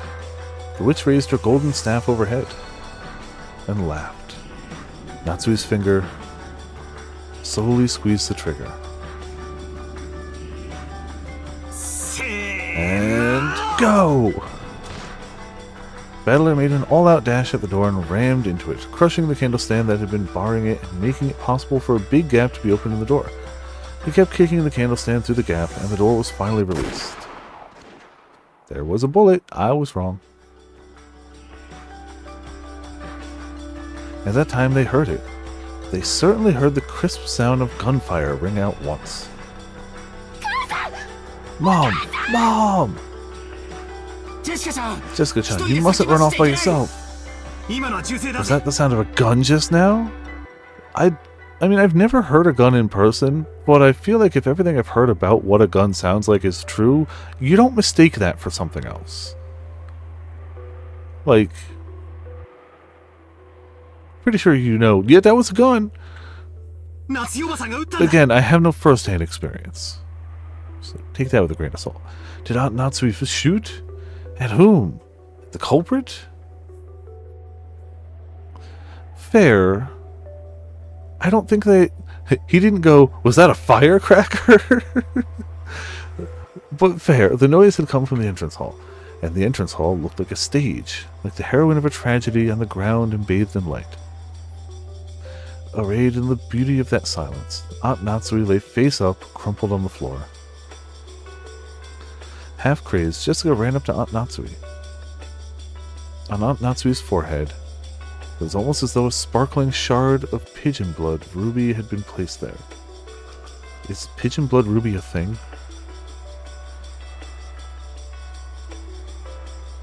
Sure. And from it, one stream of blood makeup passed by her eye and began to traverse her face. The faint smell of gunpowder smoke came from the barrel of the rifle Aunt Natsui still grasped. Huh? Then, the highest possible rate of ruby. Oh! Considering that is there are so many things that make that weird. Not only are pigeons not considered high-class birds, but pigeon's a slang name. That's not even what they're supposed to be called. They're rock doves. That's just weird on many levels. That's the name of the highest grade of ruby. Like, a slang name for a bird that a lot of people consider like a pest. Why? I believe you, but I don't understand at all. I don't mind pigeons. I think they're actually pretty cool. The reason they get a bad rap is because they adapted pretty well to cities. And in cities, you know, sometimes some of them end up a little dirty and do what they gotta do to survive and pick through garbage. But, like, as it is, they're not, like, bad birds or anything. If you want to talk about actual flying rats, it's bats. And I like bats, but objectively speaking, bats often carry diseases. If you get rabies, the likelihood is you got it from a bat. And I like bats. I think bats are dope as hell. But I would not get near a wild one. At all. Ever. Would not do that. Like a petting zoo bat? Hell yeah, bring it on. Like, love bats. Don't go near wild ones. They have a very high rate of rabies. And rabies is fucked up. Don't get rabies. Don't get rabies. There really are, like, very few other diseases out there that have a 100% kill chance if they are undetected. Don't get rabies. Not only will you die, it will suck the whole time. Like, really suck. And not you might die, you will die. And it will suck. Don't get rabies. Don't get rabies. Look, I hate needles, but I would take all of those needles versus what rabies does to you. I hate needles, but I would be like, yep, nope, bat bit me. Give me the needles right now, please. Rabies is fucked up. Don't get rabies. Huh? Then she shot herself in the forehead? Rabies is really messed up. And again, if it goes too long undetected, there's nothing you can do about it. There's nothing you can do, and you will die. And it will suck. A lot. Why? Mom! Mom! Mom! It's another one of those things I don't have first-hand experience with, thankfully, but I am aware of. And just like, no, not that. Not that. I don't get it. Why did Aunt Natsui run away alone? Why did she shoot through her own forehead? Maria-chan, Aunt Natsui left the room after reading a letter, right? Yeah, you don't want first-hand. Not with that. There's no letter here. Damn it, what did Aunt Natsui read, and why was she lured out here? I don't know. Who cares about that? The hell, why did she kill herself? Why did she leave me all alone? This is all going great for everyone. Excuse me. Jessica clung to her mother's corpse, crying earnestly. My body was consumed with an anger I didn't know what to do with, and I snatched the rifle from Aunt Natsui's hand. I spun around, pointing the barrel of the gun into the darkness on all sides, as though I was pointing a light from a lighthouse, trying to find the culprit. George Aniki, even in this situation, was trying to calmly figure something out, but that might have been a fruitless effort. And only Maria was completely indifferent. So is this all supposed to be some kind of predetermined fate? No, that's not it. This is all a prelude to a wonderful world. The door to the Golden Land will finally open. On the 9th twilight, the witch shall revive, and none shall be left alive. And on the 10th twilight, at journey's end, you shall attain to the power of the Golden Land's treasure, once and for the last time. With this, everything is over. Beatrice, congratulations, congratulations. So lead me to the Golden Land you told me of. Right now. There, all of the dead will be revived, and even lost love will be restored. So in Maria's eyes, it's just as though all of today's tragedies didn't happen. It's as though all the time she spent deprived of love never happened. Stop it! What's so fun? What's to be congratulated? There were 18 people on this island. 14 are dead. Only the 4 of us are left. Definitely not gonna die. Until the night is over. No, until the typhoon passes and the seagulls gather again at the harbor. I'm definitely not gonna die. I'll stay alive no matter what. Give it up, battler. Guns are useless against witches. Survival and all that stuff doesn't matter because it's over. The journey has already ended. See? Look at the clock. Huh? The clock. Hearing those words, I looked at my wristwatch. Both needles were almost touching near the top. Very soon it will be midnight. Well, it will be 12 o'clock at night. In other words, 2400. When you think about it, isn't 2400 a strange time? It can be called 2400, and it can also be called 0. It's the hour at the culmination of the previous day, and at the same time, it's hour 0 as the next day begins. Beatrice! Maria suddenly called out happily and ran towards the darkness. It was almost as though Beatrice was somewhere in that darkness and Maria was running up to her. As Jessica hugged her mother's corpse, as George Aniki stood there confused, I looked down the barrel of that rifle, gazing into the darkness. The space in front of Beatrice's portrait lay in that direction, and the thing Maria was running up to was the portrait's subject. You've got to be kidding me. This is just impossible. I could fall for something like this. Witches don't exist. I won't accept it. Something like you shouldn't exist. Because this is a human world. Do you think I could accept something that's not human? I definitely won't accept it. I hate... Okay. My only gripe with this game so far. My only gripe. They let you pick the speed the text is displayed. And I have it this way for a reason. I like the slow scroll of it. I like that. Every once in a while it takes control away from that and does the instant... And I'm like, did I hit a button? Did I screw something up? No, the game just does that. Don't do that. It's my only complaint, and it's a nitpick. It's a little nitpick. I get it. I understand. I am picking the smallest of nits, and I get that they do it stylistically. But it still makes, because I have control over that, it makes me think I hit a missed key or something.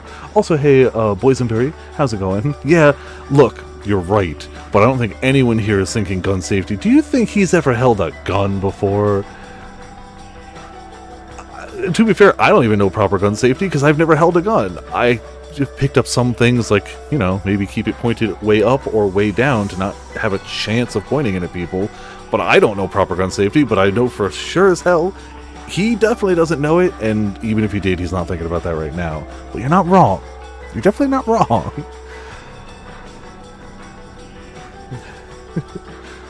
Yes, it lets you pick the text speed unless it decides you don't for that bit, which, again, I get the stylized reason, I understand. But the fact that they let me pick makes me think I've hit something wrong, even if I haven't. Small nit. The smallest. When I pulled hard on the rifle's lever, the cartridge was ejected, fell to the floor, and a new cartridge was loaded. Then I sighted the witch down the barrel. Maria turned around. Still clinging to the golden witch, she turned around. Didn't I tell you it was meaningless? Mere lead bullets are meaningless against Beatrice. Humans are so stupid, aren't they? I won't accept the existence of witches. Who are you? See, if he pulls the trigger... Well, I guess if he pulls the trigger, that means he assumes that's not the witch and that's someone else. But I was about to say, if he pulls the trigger, does that mean that he believes that she's actually there and intends to kill? Just try moving one step. Just try moving one finger. I'll blast you away.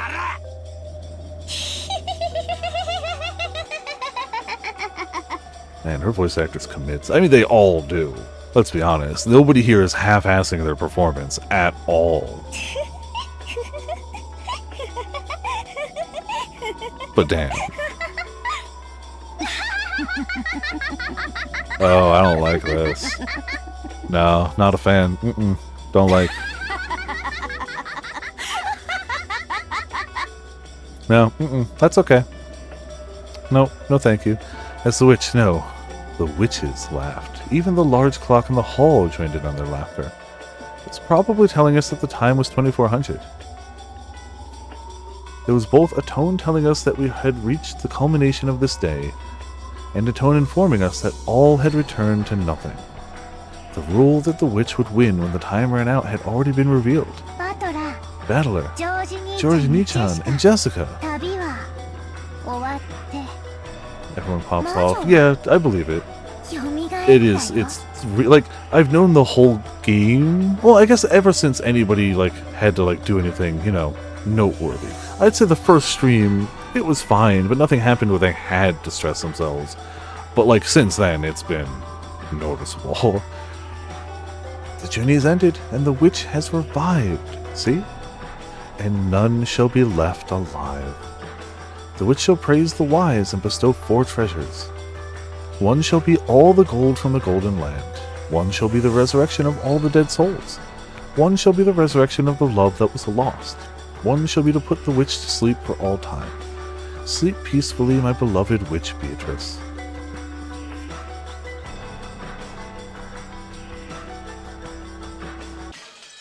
Oh, really? That's mean, game. Okay, that's thematic, though.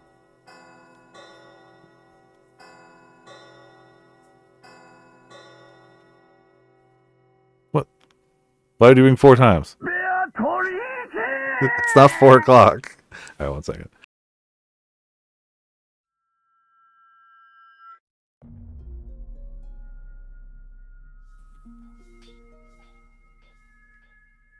Everything's fine. Everything's fine. Oh. The storm passed, and the leaden clouds that had enshrouded the island for so long cleared away. From the rifts between the clouds, sunbeams shone, and yesterday's storm seemed like a lie. Just as someone had wished, the seagulls returned to the harbor once again, and let their lively cries be heard. Afterwards, the police came and conducted an investigation of the scene.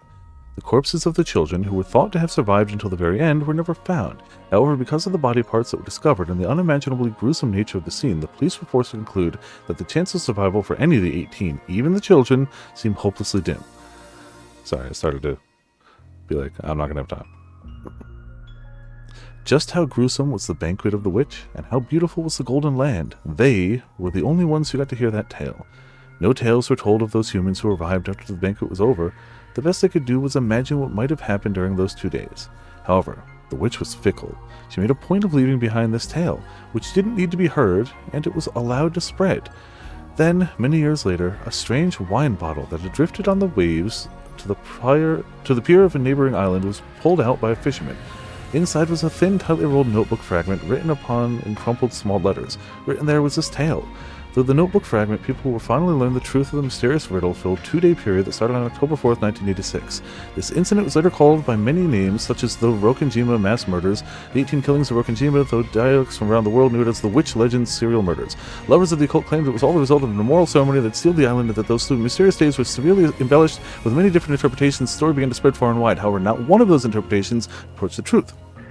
Furthermore, while the notebook fragment describes this mysterious incident, it does not reveal the truth of what happened there, or perhaps even the writer didn't know what the truth was. According to the writer, her name was Usha Maria.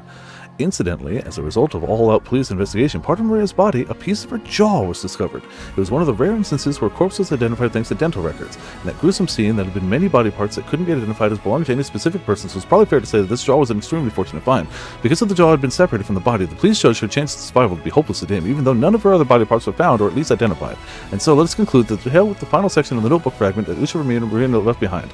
By the time you have read this, I will probably be dead. Although there may or may not be a corpse, you who have read this, Please find out the truth. That's my only wish. Ushiromiya, Maria. To this very day, the truth of the witch legend serial murders has not been brought to light. Really got to slow that one down a bit, guys. Come on. First game, Legend of the Golden Witch result. Ushiromiya Kraus died on the first Twilight. Chosen Ushiromiya Rudolph died on the first Twilight. Ushiromiya Kairi died on the first Twilight. Okay. I can't read all of that as time, but we know what happened to people unless it gets to people we don't know what happened. Died on the first Twilight. Eve died in the second. Hideyoshi died in the second. Kinzo died on the fourth. Kanon died on the fifth. Servant Genji died in the sixth. Nanjo seventh. Kumasawa died eighth. Witch Beatrice survived on the ninth Twilight, finally opened Sword of the Golden Land. Ushiromiya Natsui died on the ninth Twilight. The witch praised her nobility and granted her the honor of a duel. Ushiromiya George missing after he acknowledged the existence of the witch, prostrated himself. The witch invited him to the Golden Land. Jessica missing, acknowledged the existence of the witch, prostrated herself, invited to the Golden Land. Maria missing, acknowledged, prostrated, Golden Land. Battler died on the 10th Twilight. Will the witch invite this man who denied her existence to the Golden Land? The witches praised the wise and should bestow the fortress of the Golden Land. They chose to revive the souls of the dead and the love they had lost. After all, no matter how large a mountain of gold they might have desired, it would have been lost out of their grasp. George chose his lost fiancée. Jessica chose the boy she liked and lost. Maria chose the lost love of her mother. Sleep peacefully, Beatrice. Let nothing disturb your slumber ever again. The winner is the Golden Witch Beatrice. Time ran out before even one of the 18 people could solve the riddle of the gold. All 18 died. When the seagulls cried, none were left alive. It's not fair, game. We got the most of it, so it's good. Umineko no Naku Koroni. I never actually read the whole thing. Rondo of the Witch and Reasoning. Never actually read the whole title. Yes, it's much tougher having to read it out loud. Damn! Good catch! That's a rare one. Congrats. Hot damn. So I think we hit chapter 1, maybe. I only have more questions. Addition of new features. The Golden Witch has prepared a gift for you in commemoration of your stay. You can find these new features on the title screen. I have infinite questions. I have so many questions. Okay, so we're not quite done with chapter 1 yet. Fair enough. Okay, so do the gift before chapter 2. Cool. I don't understand, but it's okay. We're gonna go. What do you think happened? Oh, everyone died.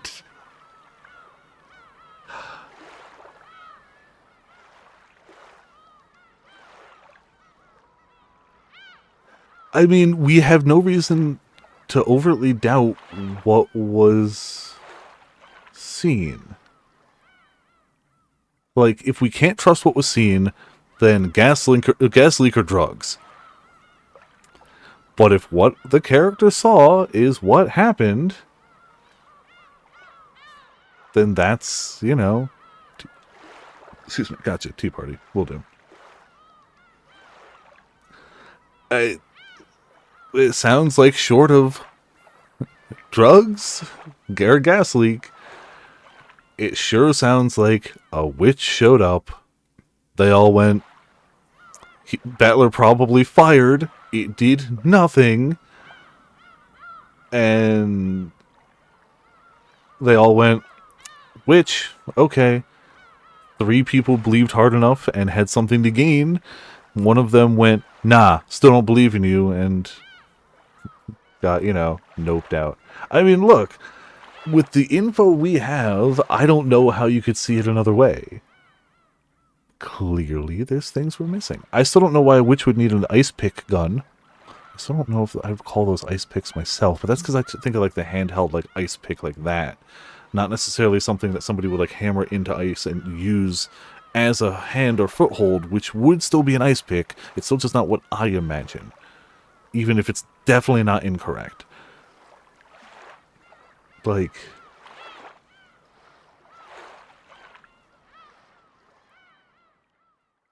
There's clearly more to it, otherwise the game would end here. Obviously. I'm not an idiot. But if we go with the information that we have, I didn't notice... I mean, I'm sure there were inconsistencies. I'm sure there were things that would prove different things.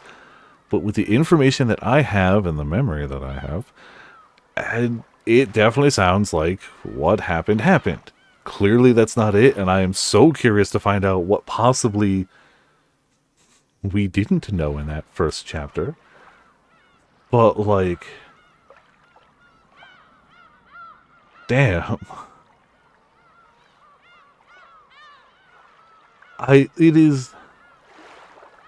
It is bananas to me that we have ended chapter 1 with everyone died. They found a part of one girl's jaw.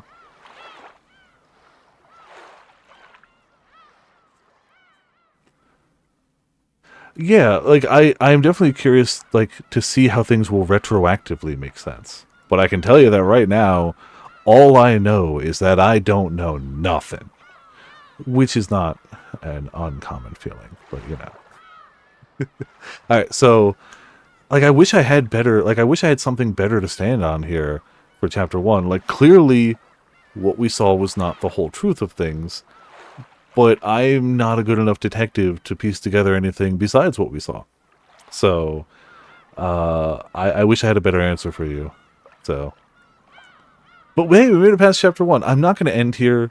I assume this is not even though this is a massively logical ending point, I don't think it's the right ending point. So we're going to keep going. Yeah, as you should be asking me after a chapter. Yeah, absolutely. So, and then after tea parties. Okay. Tea party. You've done it well to make it this far. Have you enjoyed your stay in Rokinjima? The Golden Witch has granted you an invitation to her tea party. We hope you choose to attend. Okay, I now have one more slight nitpick. They could have slowed down that scroll. They did not intend for somebody to narrate that. They intended you to read it in your head, which would have been a perfect speed for it. But they did not intend for somebody to narrate that at all. Again, I cannot say how small these nitpicks are, but I still have to say it. Alright. Episode 1, Tea Party. What I'd like to say that, excuse me, as... Oh, yeah, okay, yeah, no. I'd like to say, I nailed it. Until they started listing everyone in their cause of death, in which case there was no way I could have done that in time. I could not have done that. That's not doable by me. Maybe like a speed talker, like an auctioneer could do it, but I could not. So I sat that one out. But I think I did well up until that point. I only dropped like one word, too, so... Hey everyone, congrats on finishing Umineko no Naku Koruni. Definitely going to say that wrong a few times. Man, I still don't have a clue what was going on when the story ended. To be fair, I mispronounced Utawara Ramono like 90 times before I nailed it. I'm just bad at language. It's a thing. It's a me thing. So, just what happened? Was that basically the bad ending, where time runs out before the culprit gets exposed? We didn't even get a full ooh. Ooh. Definitely a bad ending. Ooh. That's right. Beatrice's letter, which Maria-chan read on the first day, did tell us in advance to solve the riddle of the epitaph. We were all so busy trying to protect ourselves and look for the culprit that we didn't even take a shot at it. Oh, characters we haven't seen in a few streams. That's right! If we had actually tried to solve the riddle, maybe things would have ended differently. I wonder about that. Shannon-chan, you did a good job too. You don't have to be our waitress and serve tea. After all, this is a rap party. As a group of people who met a horrible fate, let's all get along and lick each other's wounds. Insert the JoJo gif with the cherry. Speaking of a horrible fate, Shannon beats the rest of us hands down, doesn't she? She was such a beautiful character, so I thought she'd definitely survive until the very end. But she was killed right at the beginning, and on top of that, what was it? Half of her face was smashed, right? That's the worst! That was my role, so, there was no way around it. Look, we're already doing Library of Ruina.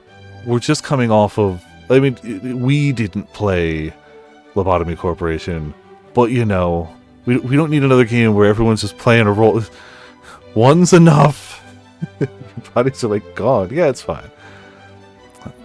There's no way around it. Nesan, it's nothing for you to worry about. Judging by the last epilogue, even Milady and the rest of them met an extremely tragic end. Yeah, you don't have to worry. Everyone died. It seems so. I think I remember seeing this horrible picture. Kind of like my entire body had been eaten apart and dismembered. Speaking of which, don't you think Canon's last moments were the coolest? Even though he had the table thrown at him, it was a showdown with the culprit, right? It's a whole bunch better than our confusing last moments, right? Though in the end, I was unable to get a solid hit in. Still, I think Kanon-kun's death was a big hint. After all, because of that, the existence of the 19th person was made clear. That's right. At that time, everyone's location was obvious. Ramen. While I'm thinking about it, I was like, I haven't uploaded these archives. And the reason I haven't isn't laziness in this case, I swear. It's because I don't want to Google it. If you could just send me just the generic title card for it, like even just the logo. Because I straight up just don't want to Google it because I know how Google works. If you could just send me, just so I could set up a thumbnail for it, that would be fantastic.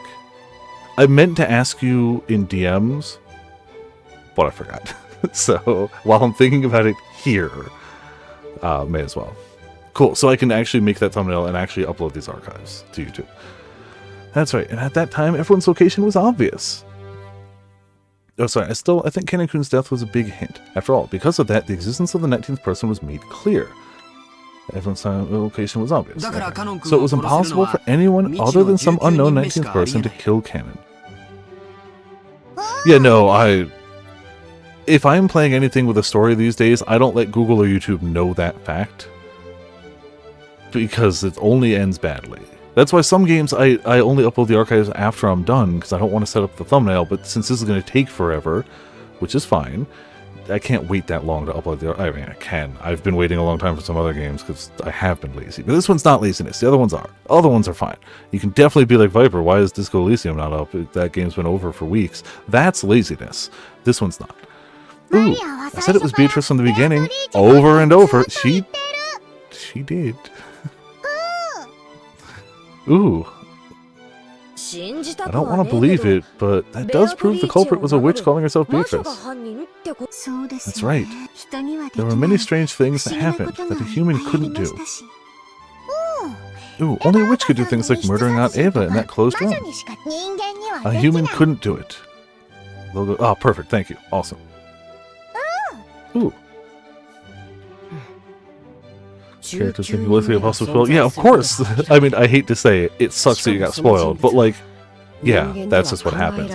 I wouldn't even look up a character, even if I would specifically just be like, Umineko logo, and I'm still sure that either that search result would spoil something, or then I'd start getting, YouTube recommended videos or something out of nowhere. Yeah. So... nah, I ain't chancing that. Not for something that's going to be this long, this in-depth, and this committed. I ain't chancing nothing. Not only is the existence of a 19th person clear, but it's also obvious that this person holds a power that humans can't even imagine. In that case, I don't think there's anything wrong with calling this person Beatrice. We probably met at the very end. Met with the Golden Witch. Like I kept saying, Beatrice exists. It all went bad because no one ever believed. Ooh. Even one of her witch friends says that miracles won't occur if you don't believe. Ooh. That's right. Beatrice-sama is generous to those who respect her. That's fair, but I still don't want to. I believe that, and that's good to know. But I still don't want to. So, why invite it upon myself? It seems to me that Maria-sama was never a target of Beatrice-sama's wrath up to the very end, despite the horrible crimes that occurred one after another. Well, Maria believed in Beatrice from the very beginning. But if that's the case, how do you explain why you and the rest were all killed? You guys believed in Beatrice just as much, right? Beatrice-sama probably had her reasons. Ooh.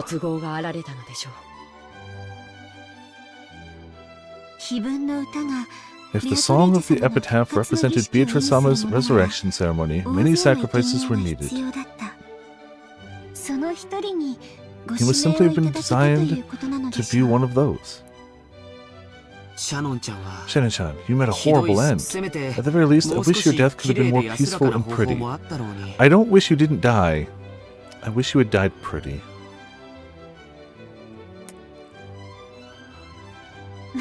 Well, it's not like it hurt. Anyway, right now, I'm perfectly fine, so don't worry. After seeing him stroke Shannon's cheek, which had been crushed during the story, everyone laughed out loud, smiling. Well, it feels a bit weird saying this, but I'm sure this story would fit into the standard mystery genre. I'm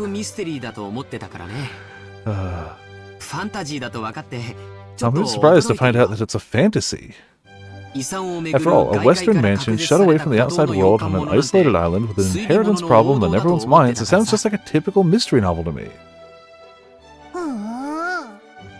Ooh, it's not fantasy. Beatrice exists. Ooh. Yes, we understand. Beatrice-sama does exist. That's right, Beatrice-sama does exist. I hate to admit it, I've got no choice. Beatrice, because it's obvious that a 19th person, a witch, was involved.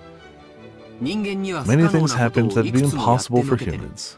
During the story, we tried to deny that in all sorts of ways. But now, I can say it for sure. Each crime, every single one, would have been impossible for a human. It would be impossible to carry out unless it was the witch Beatrice using all of the power magic could provide. The culprit was a witch. That point's perfectly clear. Long live Beatrice. Ooh. Everyone believed. I'm so glad. Ooh. Gods and witches might seem terrifying to people who are frightened of them, but I think they must be affectionate to those who believe in and respect them. Except for the people that were chosen as sacrifices, who are all going to die. So, it's, you know, not them, I guess. I think you're right. So, this murder case game is finally over. Now's the time to pull ourselves together and try hard to solve the riddle of the epitaph. Just like Beatrice said, right? Ooh. I agree. Beatrice will definitely be happy. Where was the second ooh? Everyone ignored that letter during the story. Even though it was thrust right in front of us, we almost completely ignored it. Silent Hill gods. Oh, yeah, I mean, you know. Yeah, you're fine. Valtiel's okay. You're still probably going to die, though. You'll just get reborn, so it's not as bad. Wouldn't go with any of the others. You shouldn't. Valtiel's the only possible one. Kind of feel sorry for Beatrice-sama. What were the other two? Chuchobara and... It's a third. Valtiel, Chuchobara... What's the other Silent Hill god? Lobstelvith. Okay.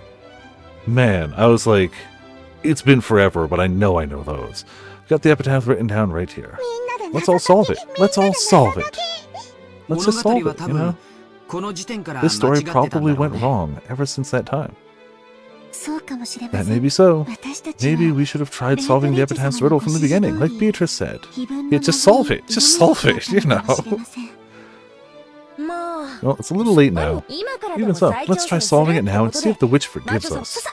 Let's go. Let's try to solve the riddle of the epitaph. It was something like, behold the sweet fish river running through my beloved hometown. Maria put her notebook on the table and opened to the page where the epitaph was written. Everyone stared at it, getting really into it as they started guessing this and that about the riddle. Surrounded by the smell of black tea and freshly baked vanilla cookies, that sounds good, they spent the time comfortably and happily.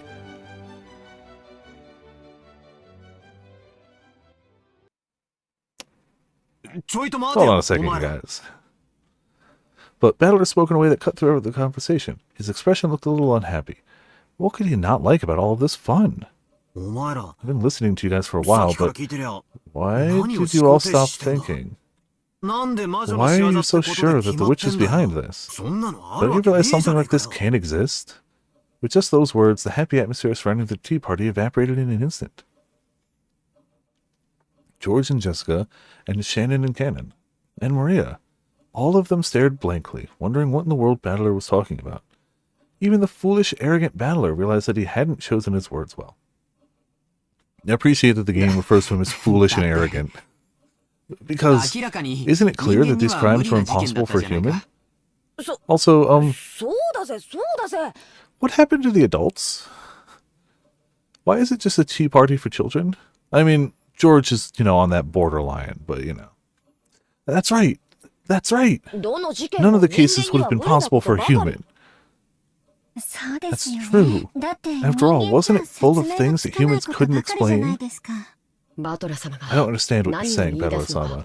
Like, let's be honest, there is a non-zero chance that there are just secret passageways to an old Western-style mansion. Like, that alone is such a fairly obvious thing that easily could be done. And whether that plays into things, but like, if you just factor in the fact that there could be secret passageways, a lot of the stuff that has no explanation, not all, maybe, but a lot of it, suddenly has an explanation. And like, I feel like, even with what little we know about the guy, if he was trying to emulate Western-style giant mansions, like, that would be one of the first things he'd put into this place, is like secret passageways, right? Because that's such a standard of like stereotypical Western-style, big, crazy, stupid, I have more money than God mansions. Right? I don't understand what you're saying, Battler-sama. And like, even if you just start from that point, there's definitely stuff you can try to be like, oh, okay. I'm the one who doesn't have a clue what you guys are talking about. Isn't it obvious that humans committed these crimes? There's no way something like a witch exists, right? Playing Clue, yeah, exactly. Yeah, Kinzo totally built all that. Yeah, see, I believe that Kinzo would 1,000,000,000% build secret passageways in there. I do not believe he would hide under the bed and wait for a chance to escape his room. I still think that's some bullshit that would never happen. But I totally believe that he'd build secret passageways all throughout the mansion. 100%, But then, what about when I was killed in the storehouse and something horrible was done to half of my face? If the culprit was human, how could they have accomplished it? That's...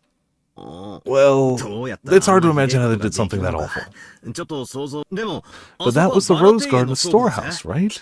I'm sure there were plenty of weird tools in there. Let's say they used some electrical tools like a grinder or an electric saw.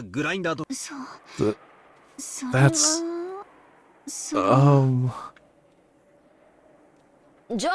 Then, Battler, how do you explain Grandfather's disappearance from the study when it was a closed room? Even though the door was sealed, Grandfather just suddenly disappeared, right? We talked about that during the story too. It's not impossible that Grandfather used some trick for the receipt. It's also possible that he went out the window, fell down, and Natsui locked the window from the inside. I can think of a bunch of tricks you could use without relying on magic. That makes sense, but... In that case, Battler-kun, how do you explain the way my parents were killed in the guest room? The door was sealed by the lock and the chain. Naturally, the window was sealed too. How do you think a human could have killed my parents? Well, we did have to leave that trick alone during the story. Anyway, there's at least a good chance the culprit had a key, and it was possible to look in through the crack of the door that the chain allowed. I know it's a stretch, but it's possible some device was used through that crack. Like, maybe they stuck something through it. Well, even though a door chain is incredibly simple, it's a big factor in setting up a closed room. Still, there's probably some closed room trick they could have used. If you bought some closed room mystery novels from the bookstore, you could probably find some trick that'd fit perfectly. Anyway, I can't think of one now, but I claim that there's nothing humans can't do if they try hard enough. Even murder other people. Isn't that argument horribly irrational? It's just ridiculous to claim that it's possible for a human to do something even though you can't explain how. Why is that ridiculous? Why did all of you stop thinking? Even something that looks impossible has to be doable. Doesn't it always work like that? Battler, you're the one being ridiculous. If you think a human could have done it, try explaining how. You can't, can you? And you're okay with saying the culprit is a witch just because I can't explain it? I'm an idiot! With that argument, all the unsolved crimes in the world could be resolved by saying, oh, witch is the culprit. ice sugar cubes to rig a door bar. Jeez. Yeah, there's always some way, you know. Battler, you're sidestepping the issue and you aren't explaining anything. We're saying a human couldn't have done it. Therefore, the culprit is something that isn't human. And that something is a witch. And yet you keep arbitrarily deciding that witches are impossible, even though you can't explain anything. It's almost like humanity was during the Dark Ages. Like those fools who claimed the heavens spun around the earth. Those who said that the earth couldn't be spinning, even though they couldn't explain why. That kind of argument kind of pisses me off. So this is basically what you're trying to say. If I can't explain how a human could do it, then I must accept that the culprit is a witch? It's not like we're forcing you to go that far. We were just wondering on what basis you can say such nonsense. She was trying to insinuate that, wasn't she? Nonsense. Hey, have I really been saying something that weird just now? Am I the one who's crazy? You guys are really starting to freak me out. Let the gaslighting begin, or I guess continue. Battler-sama, when I died in the boiler room, I was killed by a 19th person who shouldn't exist. Can you explain how a human could have done that? At that time, the location of the 18 were well known. Even so, I was killed. We talked about that in the story as well, right? Kumasawa Bachan, for example. She said she followed right after you and headed down to the boiler room, but we can't know for sure whether that was a lie or not. For all we know, she might have entered the boiler room with you and caught you by surprise. Or maybe when you stepped into the boiler room, you activated some kind of trap, one that might have been set up to hit you with one of those ice picks. After all, the stink of grandfather's body was coming from the incinerator. Someone was bound to go and check, so if the culprit just set up a trap beforehand, they could easily have stayed away from that place and used the time of Kanen-kun's death to create an alibi. You talk about a trap in the boiler room, but what kind of trap could that be? An ice pick launching trap. Duh! That's right. Following his death, everyone immediately ran over to the boiler room. But we didn't find any kind of weird device, did we? That is correct. Battler-sama, what kind of trap could I have been killed with? Well, I don't know that. But anyway, they must have used some kind of clever trap, or maybe someone's lying. But what about this? Kanen-kun, what if the whole thing was just you play acting? That's it, you were play acting. Aunt Eva and Uncle Hideyoshi were also play acting. They made the closed rooms themselves and were only pretending to be dead. Battler, has your head been feeling okay? See, that one's harder. You could argue that Eva and Hideyoshi could be play acting, and they just, because I don't think anyone pulled those out, but they pulled the one out of canon, right?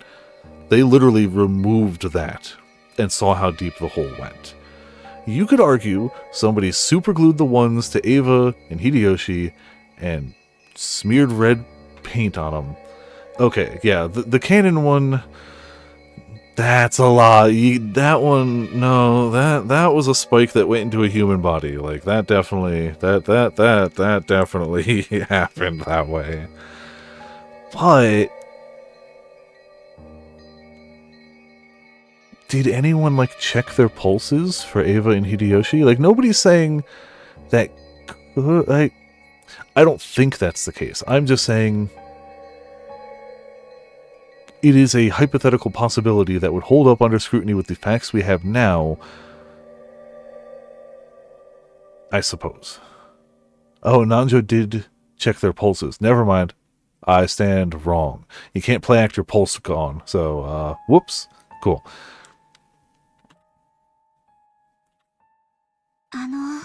Should I bring some cold drinks?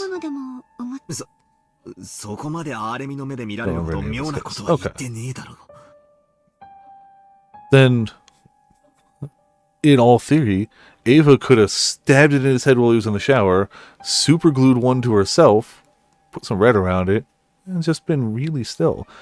I don't know if that would have fooled anyone. I don't know if she would have been able to keep it up the whole time. I don't know if she would have been able to keep her mouth shut for long enough without venom spilling out of it at somebody. But could. technically could. Not saying did, not saying I think that's the case, just saying if he's posing hypotheticals, that's a hypothetical that, with the knowledge we have, could be possible. Because as soon as they were like, crap, they're dead, they closed the door of the room and never talked about it again. Well, talked about it, never went back, so. Urge to, while everyone is, yeah. It's a powerful urge, but don't look at me with those pitying eyes. I'm not saying something that crazy, right? I'm just pointing out some possibilities you might find if you think of it all as a trick. Look, isn't it a pretty classic trick in mystery novels to have one of the victims just be playing dead? Yeah, nobody would ever do that in like a famous horror franchise or anything. One that takes place entirely in one room with a bunch of like torture devices and games going on. Nobody would ever do that. Classic trick. In other words, when Canon-kun was killed, we knew for sure where all the rest of us were. And let's assume that Kumasawa Banchan wasn't lying. That's only counting the survivors. What if the culprit pretended to be dead and joined a group of real victims who would lose track of them and then acted on their own later? Everything would be explained. It's just, and then there were none. Rehash. Yeah. Mm-hmm. Oh, I hope Shintoto's in that one, yeah. Then there were nuns, killer faked their death. Oh, okay, gotcha.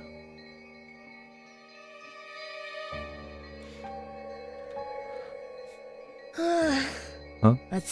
So you're trying to say that Aunt Ava or one of the others was the culprit?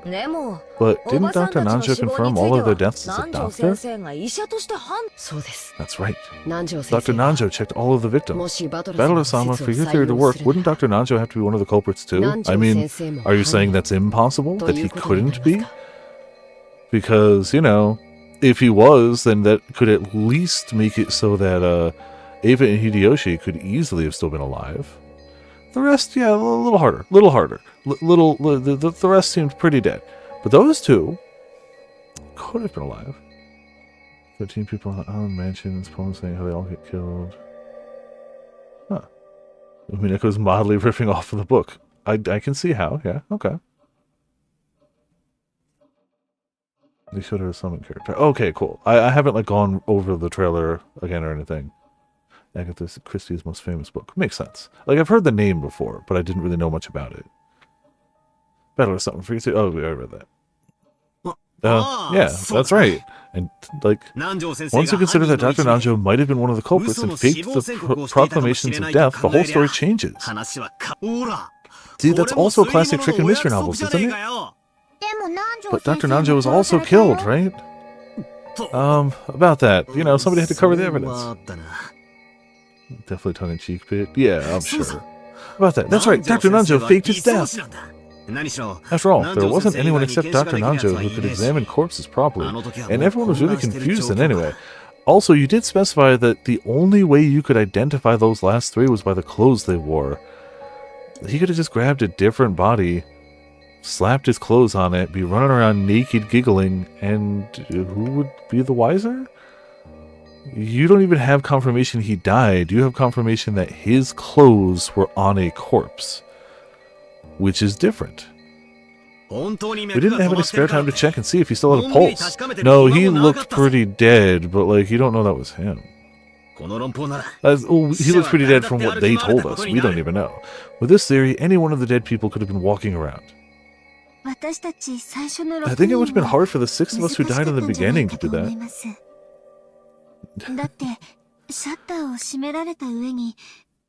That's true. Kinzo was the only one that's like, that is him. And to be fair, Shannon, because half of her face was still there. If the others were as messed up as they say they were, that even dental records couldn't identify them.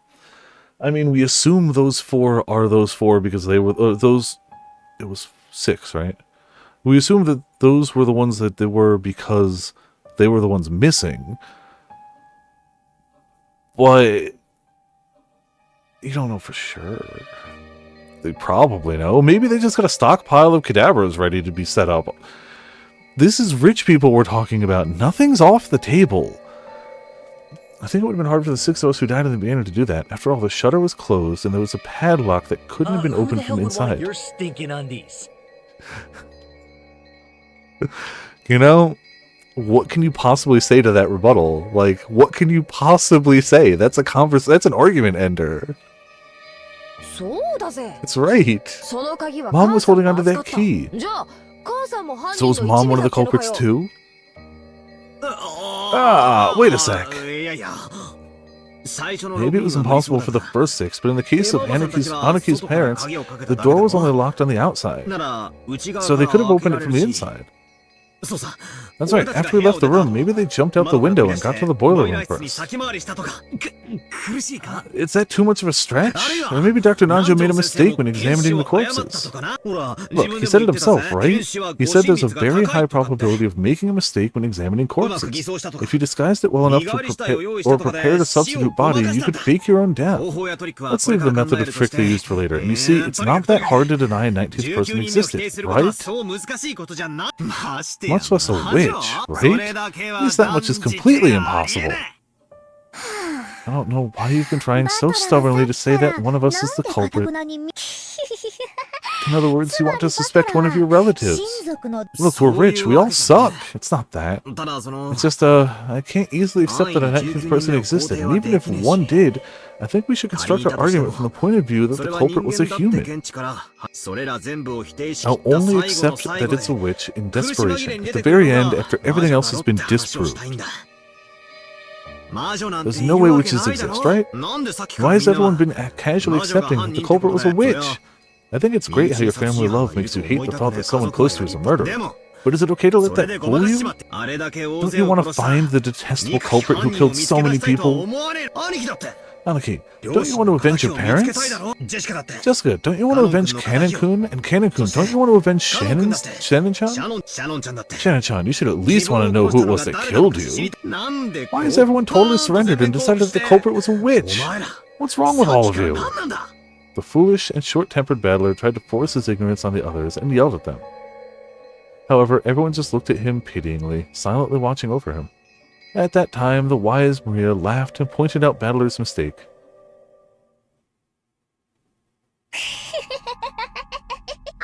I'm shocked. All I see is you repeating this nonsense, thinking you figured something out, Battler. So, what's next? How would a human do it? In practical terms, I mean.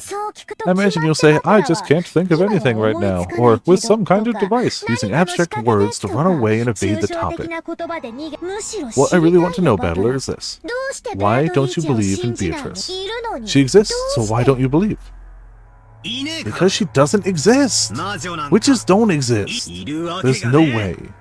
It's almost like a spoiled child who just doesn't want to accept something. The pitying gazes quietly closed in around Battler, but they didn't reach his stubborn heart. You realize that you're acting just like a spoiled brat throwing a tantrum, right? Battler-sama. I understand your feelings, but Beatrice does exist. Battler-kun, why don't you believe? Even though there's so much proof. They don't accept the argument that the witch must be behind everything just because I can't explain it. Does that mean that if you don't know how a light bulb shines, then magic is the cause? That's wrong, isn't it? There's nothing that can't be explained without magic. All of this about witches and magic is just abdication of thought. You just surrendered and gave up because you didn't understand what happened. Isn't that right? It's like he's yelling at me for being like, wow, it probably worked the way it happened, even though I know that's probably not it. It's like he's talking to me, personally. Well, unsurprisingly, it looks like you alone won't believe no matter what, Battler. Yeah, exactly why you asked the question. Yeah, I'm aware. I get it. If even a single person doesn't believe, the miracle won't occur. So if you don't rethink your ignorant theories, the miracle, the magic, won't be completed. Now I see. I finally figured it out. So in other words, you guys are trying to force me to say the witch exists, right? A lie that everyone accepts becomes the truth. Is that what this is all about? I'm so sorry. I'm so sorry I kept going on about this, but what you're doing is all useless. I refuse. You guys are all pressing me, and that's why it's all useless. Why? Sorry, but why don't you let me spin the chessboard around one last time? I can say with confidence, with utter, unflinching faith, that this is not the last time he spins the chessboard around in this game. But you know, say one last time. Sure, okay. If you want to force me to accept that there's a witch, there's a really easy way. And it's not the indirect way of saying it must be a witch because humans couldn't have done it. All you have to do is show me a witch doing it with magic. Furthermore, what Maria said earlier is what'll really dig her grave. You said that if even one person doesn't believe, a miracle won't occur. Real miracles happen whether people believe in them or not, even if I alone don't believe. So any miracles or magic or witches that exist only because I believe in them are downright lies. She just pulls out the Glock, blows him away. Then easy mood following Battler's ignorant rant was blown away by a very soft and light laugh. Whose laugh? Battler was surprised. He had never heard that voice before. When he looked at George, Jessica, Shannon, and Cannon, and Maria, he noticed that they had suddenly gone respectfully silent. Handbag Glock is always the correct response. Oh, hi! Hi, Beatrice! How you doing?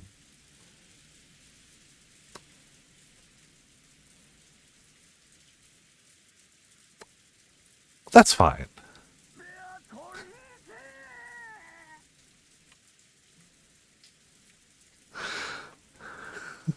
I'm so glad that was one of the quiet ones. I feel like that really added to that one specifically. Beatrice! How amusing. I haven't met such a charming human for quite some time. What? Who are you? Don't you even know the host of the tea party you were invited to? How amusing indeed. I can't help but notice that in some features, she mildly resembles Eve. Or Ava. Maybe it's just like hair color and general face shape, but their voice is very good, yeah. But like that's been everyone so far, so I'm not surprised by it. It doesn't make it less true, but I'm not surprised by it. This is Beatrice-sama, the Golden Witch who has lived for 1,000 years. It is an honor to be graced with your presence, Beatrice-sama. Please forgive Battler-kun's ranting. This guy is just stubborn, and he still doesn't understand the situation he's in.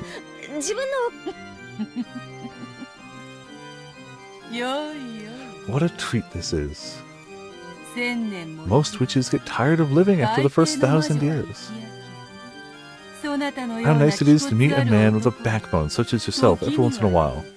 Also, I don't know if I could think of anything that would make me more uncomfortable than a collar with a frill on the top of it. Like, I'm the type of person who, like, even t-shirts with a collar that's a little too much. It's like, nah, I can't think of anything I would hate more than that. Okay, I can think of things I'd hate more than that, but it would still be miserable. It is quite an honor to be present when Beatrice shows herself, Battler. How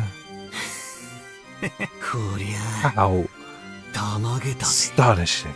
Are you really that desperate to make me believe that a witch? That a 19th person is the culprit? This is starting to get interesting. And it's all useless. You must be the illusion that Maria and the others call the witch Beatrice. And you'll only be allowed to exist if everyone believes it. You have that kind of half-existence, right? That's why you want to make me believe too. You can't exist because I alone don't believe in you. Isn't that right? Your power of comprehensions aren't bad for a mere commoner who knows nothing of magic. Yes, it seems you were born with a strong magic-resisting power.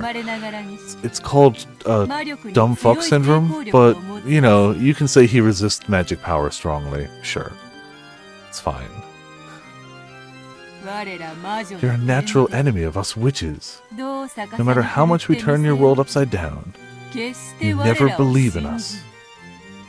Therefore, the magic won't succeed. I accepted that attitude of yours. Excuse me. Got no clue what you're saying. Both of them just laughing at each other. It's very kind of you to go through all the trouble of showing yourself to us, but I don't believe you exist in the slightest. It's true that many strange things happened during those 2 days. Like Maria said earlier, even though I think all the tricks could be explained, I still can't lay out the practical details of each one. However, that doesn't mean I'll surrender. I'm different from the rest of them. Got it? I'll never accept that it was the work of a witch just because I can't explain it. This keeps getting more amusing. Making you surrender will be worth my while. You're just the kind of man I'd like to force into praising my name. I'd love to try making a man like you kiss my toes. Look, I'm just saying, Battler looks like the type of guy who might just kiss toes, and if you just separated it from believing in magic, you might have a good night. But you both might. But, you know, whatever. You gotta make it personal and about believing in you or not.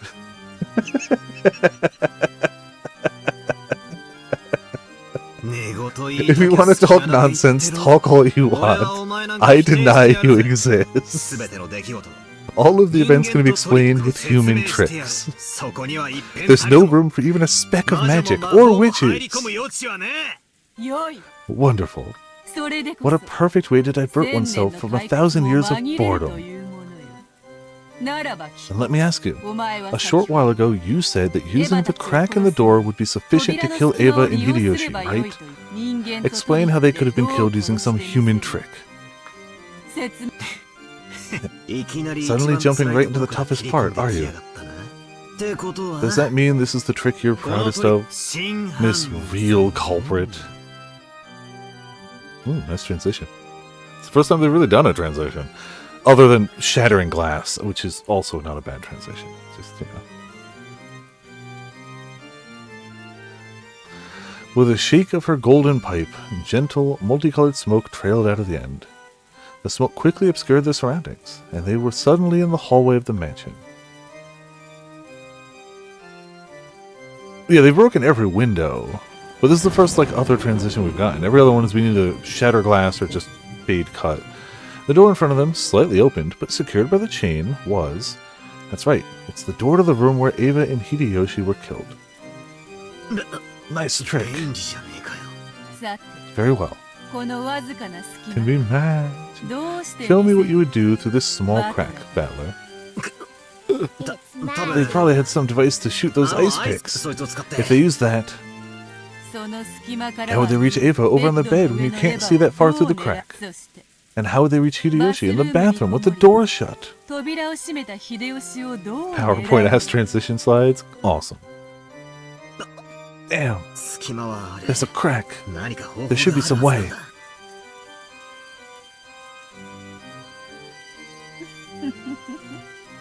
If you can't think of one, allow me.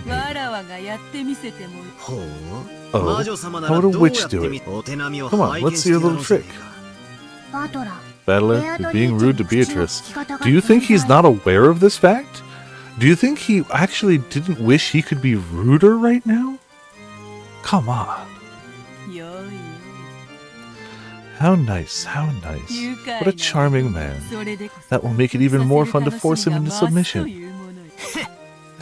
You really want to make me kiss your toes that much? It's just both of them.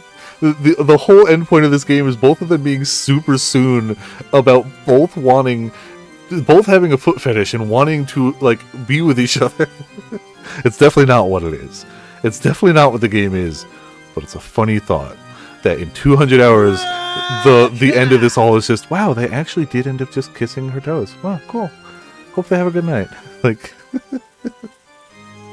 The world's most powerful pair of tsundere foot people. Ah. 俺が降参したらな。 You're not wrong, Ramen. That's basically what I was trying to say. Only if I surrender. だが見てろ。 But watch, I'll definitely expose this trick, and then I'll make you kiss my ass 逆に instead. てめえを俺のケ。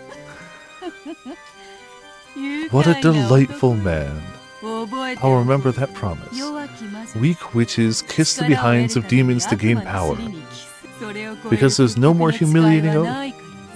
Just being told that makes me want to force you into surrender. Paying no mind to Battler's worthless ranting. I like to think that the narrator right now is Beatrice. Like, Beatrice is typing this. Beatrice once again shook the golden pipe. Like, she's definitely writing this bit. Like, Battler's worthless. He's such an idiot. Oh, stupid Battler and all the cool other people. That's right, that golden pipe was her precious magic cane. Come, arise, children. I am the guide of purgatory. Forgive the deadly sins and hold the 7 stakes. Guided by those magic words, which sounded like a command, 7 stakes gathered. They were the stakes of the 7 demons, symbolizing the deadly sins of sinful people. Okay, that also reminds me, this is a very short tangent. In the parking lot at the mall that Round 1 is in, that I went to earlier today, they had, like, some local radio station set up, and they were advertising and selling 20 ribeye steaks for $40. And, like, they were broadcasting on the radio. I didn't see what station, but it was definitely one of the local stations. And I guess they were sold out by the time we left, because the tents were there, but they weren't there anymore. Who buys 20 ribeye steaks?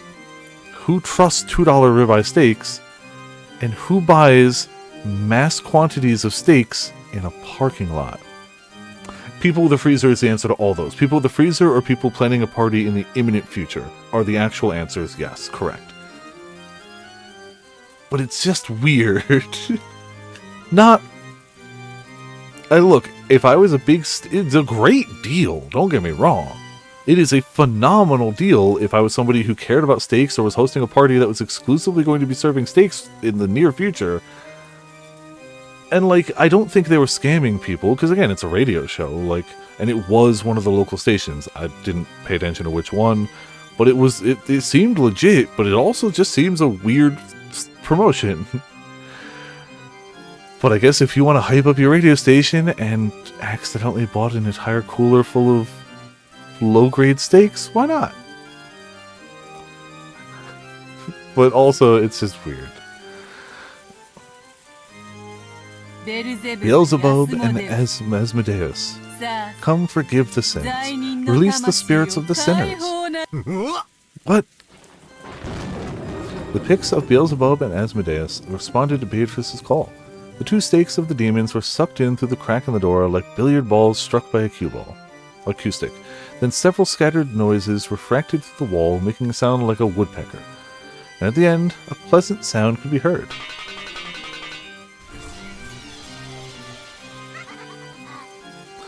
Love the laugh.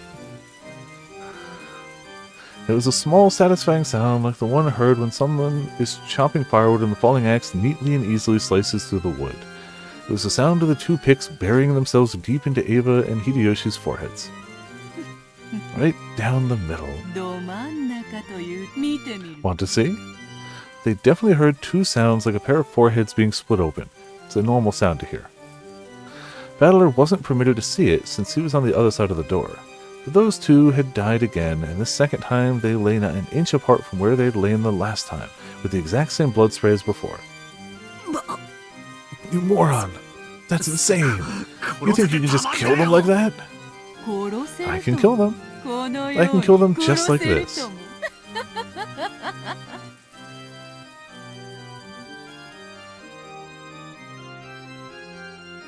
Suddenly they were no longer in the hall, but seated at the tea party they had started from.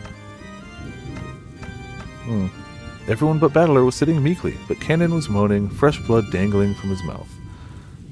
What a rude thing to do at a tea party. Satan's stake was buried deep into Cannon's chest. Ooh.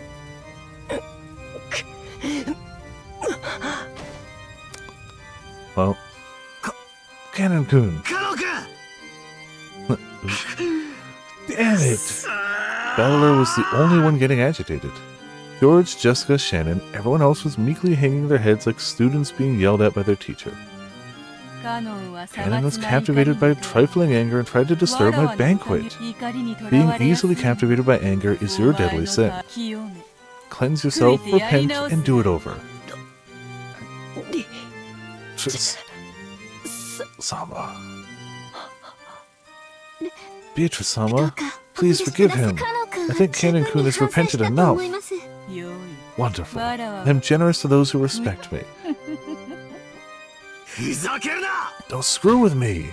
こんな三文 You think I'll accept your existence because of this cheap act? 何が千年を生きた魔 Like 女 hell you're a 1,000-year-old witch. てめえのトリックなんざ Your tricks aren't 1,000 years old. They're just the sum of a century of classic tricks from the mystery genre. There's no such thing as magic. Definitely not. All of the crimes can be explained with human tricks. You would explain my 1,000 years with 100 years of humans? Good, good. That's why I like you. Foolish battler. よすんだ Cut it out, バトルベア battler. トリーチェ You 様に can't 逆らっちゃいけない go against the witch.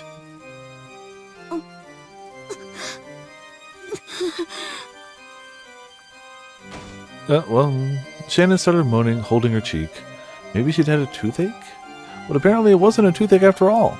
A slight redness spread across the cheeks Shannon was holding. It looked like that redness was causing Shannon unbearable pain. Excuse me. Her fingers were pressing in against her cheek and drops of sweat appeared all over her body. シャロン Shannon! シャロンしっかり Hang in there! しっかり Hang in there! どうしたっ What's てんだ going よ on? そう Damn it, what the hell is that red stuff? この赤いのは It expanded rapidly, covering half of Shannon's face. Then, the stupid dunce battler finally realized this is definitely being written by either Maria or Battler. Well, to be fair, well...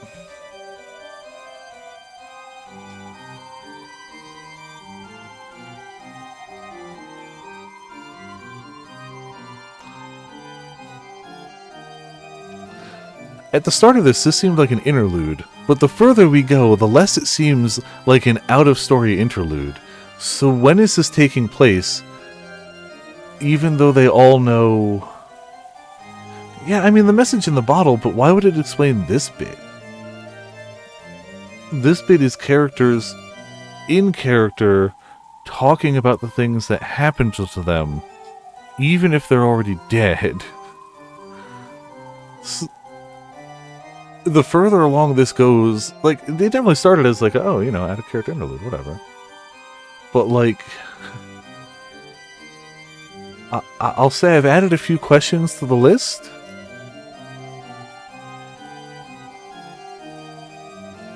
And the real question is, who's playing the organ solo? It's just my music. I do appreciate the game constantly just talking smack about Battler, though. Then the stupid dunce Battler finally realized. Please, Battler-kun, please believe in Beatrice. I beg you. Because you won't believe. Because you won't believe. Ah. The magic is dissolving. For the first time in his life, Battler heard that sound, like a pomegranate splitting. The red spray even landed on Battler's face. Poor Shannon's face had been split in half, and her last horrible moments in that storehouse were repeated once again.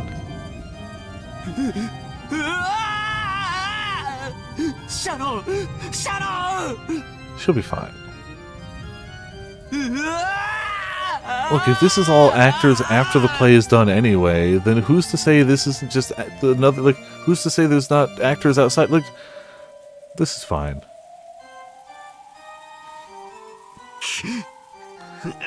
Damn it, damn it! Stop it, stop it, stop it! Don't humiliate the dead, don't humiliate the dead!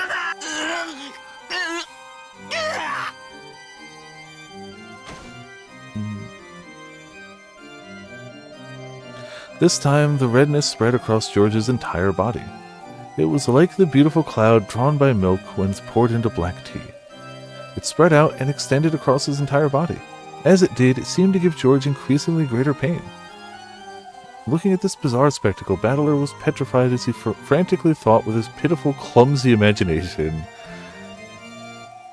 about the nature of this strange death George and the rest were experiencing. Eventually, that redness reached the nearby Jessica as well. Happy times for all. Stop it! Stop it! Stop it! What did Aniki do? What did Jessica do? Just stop it!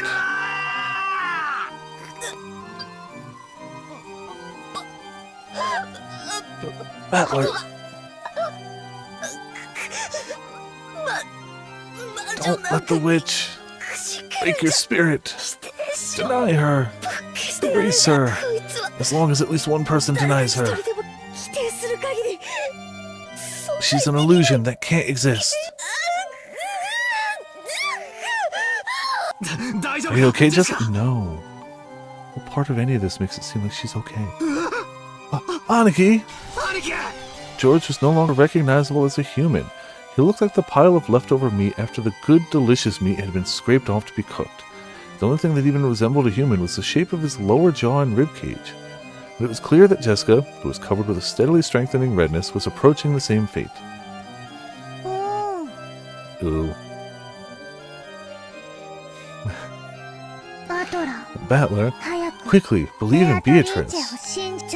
If you don't, everyone's magic will dissolve. Wait, it's all over your body too. I revive all the dead with my magic, but as long as you don't believe, that magic will hold no true power.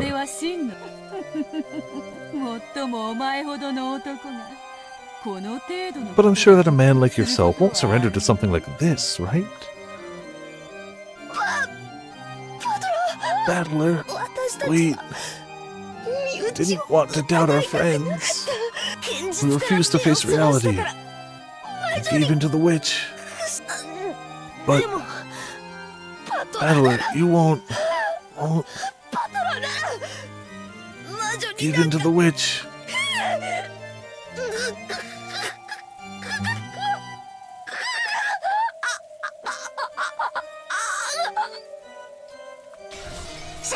Did they kill a human being in that recording studio? Because, like, you know, just, it's not, I'm not saying that they didn't. Poor Jessica met the same end. Just like George, she ended up like a butcher's leftovers. George and Jessica were now so destroyed, melted, and mixed up, it was impossible to tell them apart. Battler, don't cry. Beatrice will restore the dead over and over, so there's nothing to be sad about. So, even if we die, we're still just fine. The redness began eating into the whole of Maria's body. The foolish Battler watched and screamed. Happy times for all.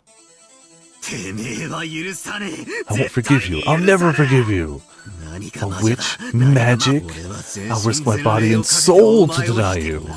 No matter what happens, I can't accept you. Now that you've gone so far to piss me off, I'll never forgive you. I won't forgive. I won't forgive. I definitely won't forgive you. You'll regret making me, Ushiramiya Battler, your enemy. I'll deny you no matter what. No matter how baffling things get, it can all be explained by humans. I'll erase every cell of you from this world. Well said. Battler, was it? She definitely knows his name. She's just fucking with him. That's just the thing to divert me from my 1,000 years of boredom. Come, explain. Try explaining it all with human tricks. And learn how lowly humans are. Let's see if what humanity has built up in 100 years can oppose my 1,000 years. That's what will make forcing you to submit so pleasant. So tell me, you who call yourself Battler, what about Maria's letter? How the 6 were killed? The shutter, these unkissed toes, the receipt seal, the closed room with the chain, cannon in the boiler room, Genji and the others on the lounge. Natsui's suicide. The riddle of the epitaph. See, the suicide actually makes the least sense. Because if that's well, they did mention it was on the smaller side for rifles. But, like, if that's of any, like, size, being able to actually hit yourself with that in the forehead is really gotta be difficult. But, you know. Potts, you missed some stuff, it's fine. Also, Potts, everyone died. Cool, you're up to date. It's fine. You've missed a lot. And also, don't worry, we may have inserted... look, we're not even reading between lines too much when we're talking about the toes. That's you know... I'm not going to say it's fully explicit, but it's basically there. The riddle of the epitaph, the location of the hidden gold. Yeah, also, it's Beatrice. Yes, Battler, why don't you show me the power of humans?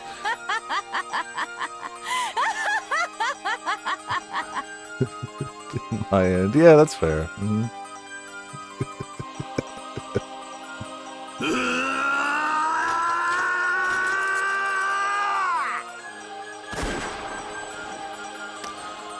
Okay, so I guess that was the Tea Party episode.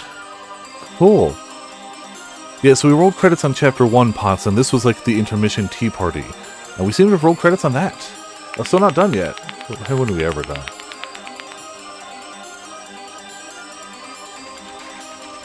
It's a lot of Ushiramiyas. I mean, it should be, but damn. What are these credits? Readable. I think first and foremost, readable.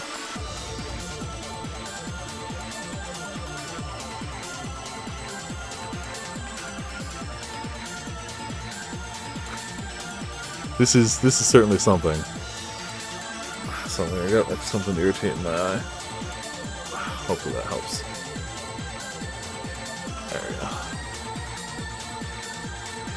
There we go.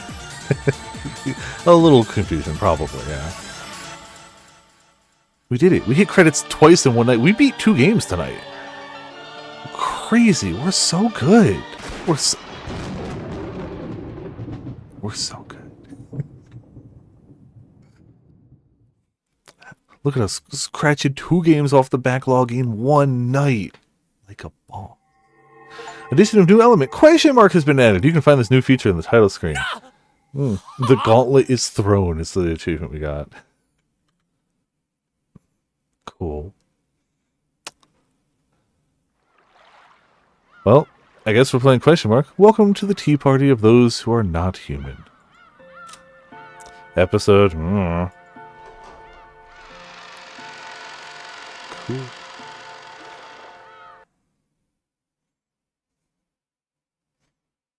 It's been a time, Potts.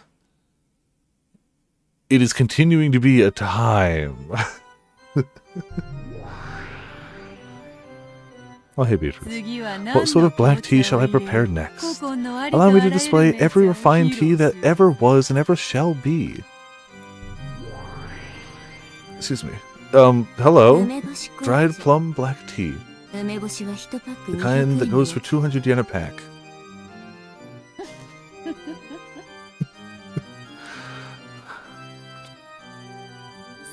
For 1,000 years I've been fond of black tea, but I did not know of such a thing. I got the fighting game to go by. I'm sure that'll be fine.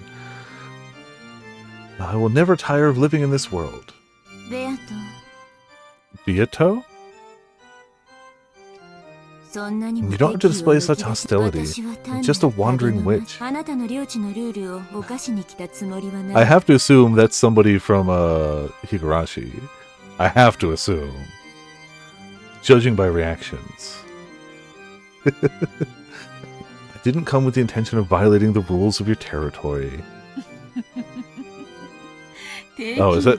Am I the only one who doesn't know who that is? Because, uh-oh. Hostility, I bear nothing of the sort. I'm just terribly concerned with seeing to it that the legendary witch, Lady Bernkastel, is well attended to.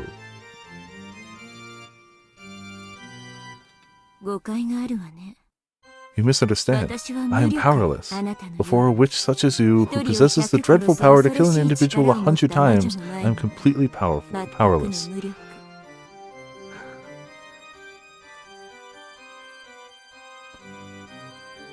Look, could you all let me in the loop and at least be like, oh, she's from this. Clearly people recognize her and I don't.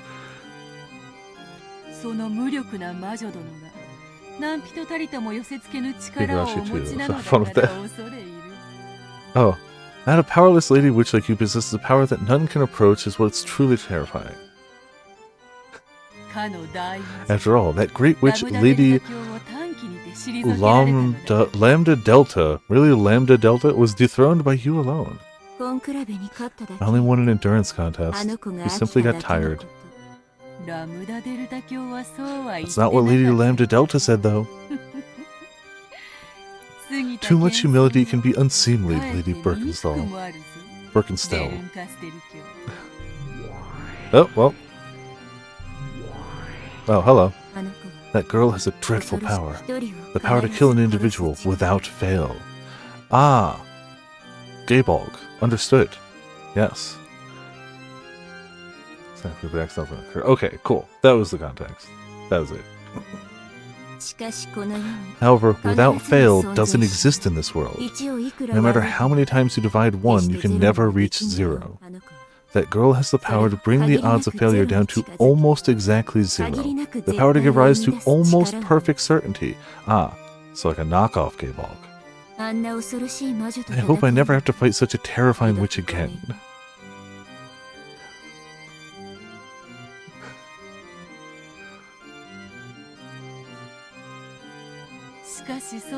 Not sure about that one. However, you have the power to cause success without fail, as long as the odds are not 0. Though you say without fail doesn't exist in this world, you possess an infallible power yourself. How very terrifying.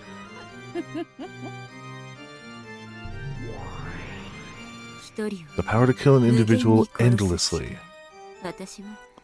I have purchased Hollow Ataraxia, I just haven't started it yet. But I have purchased it. Like, I have it ready to go on Steam, I just haven't started it yet. But I'm going to. I think you're the more terrifying one. I don't know whether I'll have it done in time for Kineticon. I can't promise that. Time is, fast. You jest. From your point of view, mine is but a trifling power. This is most certainly what one would call empty praise. Call it flattery to make up for the cost of staying here. I am a fleeing traveler who crosses the fragments, continually running from boredom. I simply came around because I heard you'd started something interesting. I have no doubt that I will choose to leave as soon as you are no longer interesting. Oh yeah, no, that's fair. A year and a half over already? Ooh. Yeah, boy howdy. Beatrice. Beatrice, am deeply and humbly delighted to have the great Lady Birkenstell as an observer. And so, your impressions? Lambda Delta is terrifying because of her cruelty, but she's a girl I can understand. You do seem to be capable of affection, but I can't understand you at all. That makes you much more terrifying than her. I didn't, but the chances of me seeing 0 before then is quite a bit higher. I really do need to watch 0. So the chance of me seeing that before then is higher. I can't say 100%, but higher. I am fickle by nature. Do forgive me. Besides, I believe you also enjoy entrusting your fate to the roll of fickle dice, right, Lady Birkenstell? Keep adding an A. It's Birkenstell, clearly. Why am I putting an A there? When I roll the dice, I have a roll I clearly want to get. Unlike you. You, on the other hand, never let the dice fall from your hand. So whatever the roll might have been, you're never disappointed. Whatever roll the dice show you, you are satisfied, without fail. In that sense, you far surpass me. You're one I really don't want to fight with. Inside of you, there's nothing but 0. That's why I can't win against you with my power. It's the worst compatibility. Perhaps Lambda Delta, on the other hand, had a good compatibility against you, since she would be able to kill your endless nature. It's a lot of cackling. Excuse me. Oh yes, witches truly are the best people to enjoy black tea with. To be fair, I believe Witch on the Holy Night would agree with that statement. One doesn't get bored. Then I'm relieved. Boredom is the only poison that can kill me. It's just witch things. Drinking black tea in a parlor. You know, with other witches.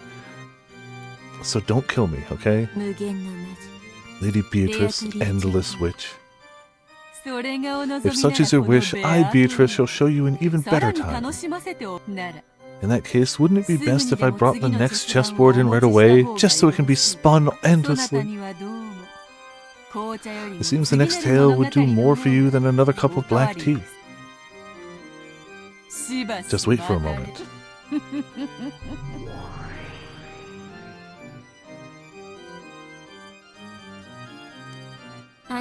Don't look at me. Something troublesome seems to have taken a liking to you. Don't look at me. Don't look at me. I'd really like to lend you my power, but as you just heard, that girl's power and mine have a very bad compatibility. Unfortunate as that may be. But you really are pitiful, so I'll help you out just a bit. Casual glance to camera. First of all, about that girl.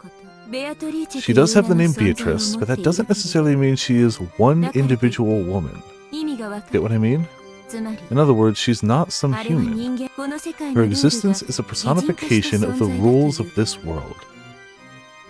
Ah. To beat her, you have to expose the rules of this world and unravel them. Perhaps this can be likened to learning the rules of chess by watching a game. First, take a good look at the chessboard. Then learn the movements and roles of the pieces. Then look for the contradictions required to win at her game. If the playthrough we've done on this channel of Phoenix Wright is proving anything, we're so good at finding contradictions. So good. So good. So good. Yeah, no, it's small but powerful. When you've managed to reveal all these things, her heart will be exposed. After that, you can rip it apart or crush it as you please. I'm being quite generous. In the past, when I had a human body, it took me 100 years to notice even this much. This is my meager farewell gift to you, the pitiful one captured by Beta. It's just like a spoon.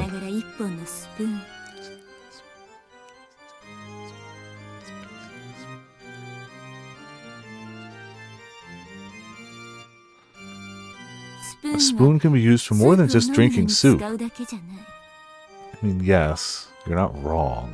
You can use it to dig through the prison you're locked in, or as a weapon to gouge the witch's eyes out. Of course, you can also use the spoon to continuously sip the watery soup inside your eternal cell. Don't get the wrong idea, I have no intention of becoming your ally. I do feel empathy for you, but I won't help you. It's like I'm sitting in front of the television, yelling at you on the other side, even though my voice won't reach you. So, you understand that I am a witch, right? I intend to enjoy this endless tale that Beato is going to weave until I tire of it. But that alone won't hold my interest. That's why I'll lend you my power. It's all so that I don't get tired of this. I am the cruelest witch in the world. Whoever the opponent may be, I'll make them surrender with certainty. Even if it's Beatrice, the endless witch, okay? You are my game piece. Give it your best shot. I'll give you advice sometimes, out of her sight. Don't bore me, okay? Oh. Guess we got help. Not an ally, just somebody who doesn't want us to lose immediately and get bored. Totally. Cool. Oh, hey! Third credits, like a boss. Unbeatable. Unstoppable. Addition of a new game board. The next episode's lock has been removed. Oh, so we had to do this. I mean, it makes sense we had to do this, but good to know you had to do this. Unlike those middle chapters of Witch on the Holy Night, where you could definitely just keep going in the story and miss a chunk of stuff that happened. We have officially unlocked Chapter 2. Damn. It's happened. if all chapters are equal, which I have no reason to believe they are, we are 1/8 of the way through this game. I have no reason to believe they are. Oh, we did change the background, though. Okay. Okay. Game lets you check back on the tips menu with the characters and their fates and all that. It's worth checking before in the stream. Cool, I'll do that in a second. Okay, cool. Alright. Episode 1 tips. The portrait epitaph. Okay, so that's all that. I don't think that would have changed, right? That's just, like, we can go over it to try to solve it, but that should just be the same we've seen. So these are all just the letters we got. I like the praise my name one. This, and then the symbol. This was the fate of everyone, which is the same that was in the credits, right? I assume? It looks the same. A sawed-off custom version of the rifle manufactured during the golden age of Winchester. A special model more than makes up for its shorter length, shorter lethal range by its portability and old-time cool factor. It can even be fired quickly as a pistol if one works the lever action skillfully enough. Furthermore, any true lover of older Western dramas can't help but be attracted to the one-handled reload made possible by its characteristic lever handle. To match with Kinzo's personal preference, it was made to handle 45 long Colt bullets. It holds 4 + 1 rounds. 45? Jeez. That thing packs a punch then. The family's similar. Okay, cool. It's gonna get weirder. Oh, yeah, I have no... Yeah, Oh, okay. Hello. How's it going? I did not know. It sounds like you guys are also enjoying the hell out of this game. And also still getting lots of questions raised. We all are. Ramen is our resident visual novel / the reason expert / the reason I am playing this game. So, 7 stakes of purgatory. Stakes containing the 7 magics that represent the 7 deadly sins. In accordance with their users' orders, they bury themselves into the desired locations of the desired target with perfect accuracy. Because they flit about at ultra high speeds and change their trajectories at will by bouncing off of walls and the like, they have no blind spots, and they will hit their target without fail, no matter what form of cover they may be hiding behind. Furthermore, it is possible to change the force they hit with depending on the part of the body at which they strike. They're extremely powerful weapons, but they cannot target pure people who have not committed one of the 7 deadly sins, or people who have a strong resistance to magical power. So really young kids and Battler. I just don't see anything new on that one.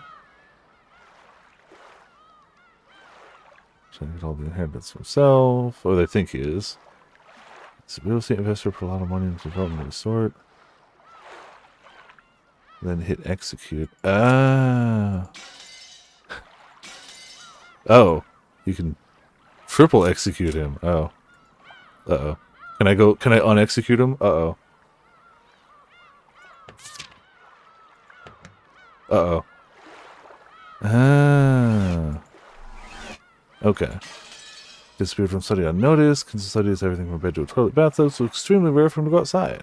However, he does occasionally go out for a walk on a whim without telling anybody. I feel like we read that one too. Usually comes back as soon as he gets hungry. Usually.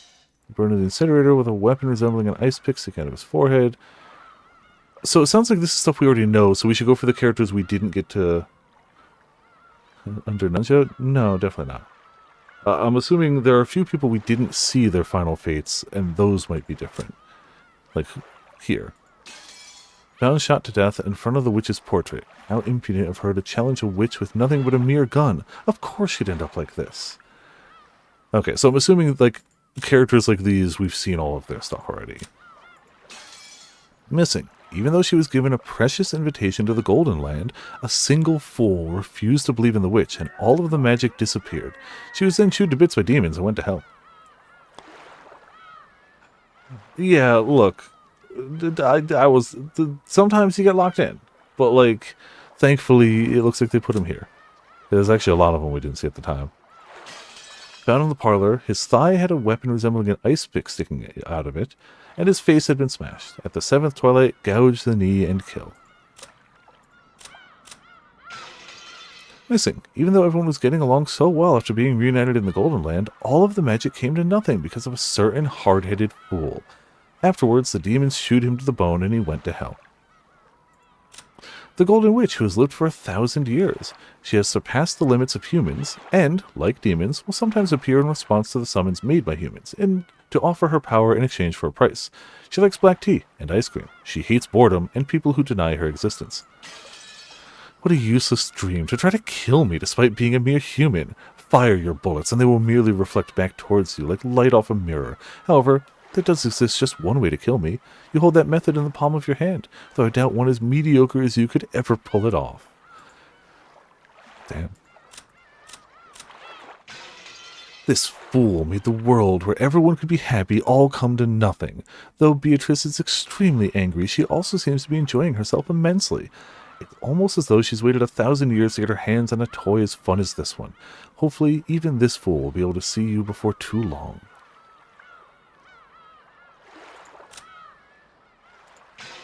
Found in the parlor. He had a weapon resembling an ice pick sticking out of his stomach, and his face had been smashed. At the 6th twilight, gouged the stomach and killed. Missing. Thanks.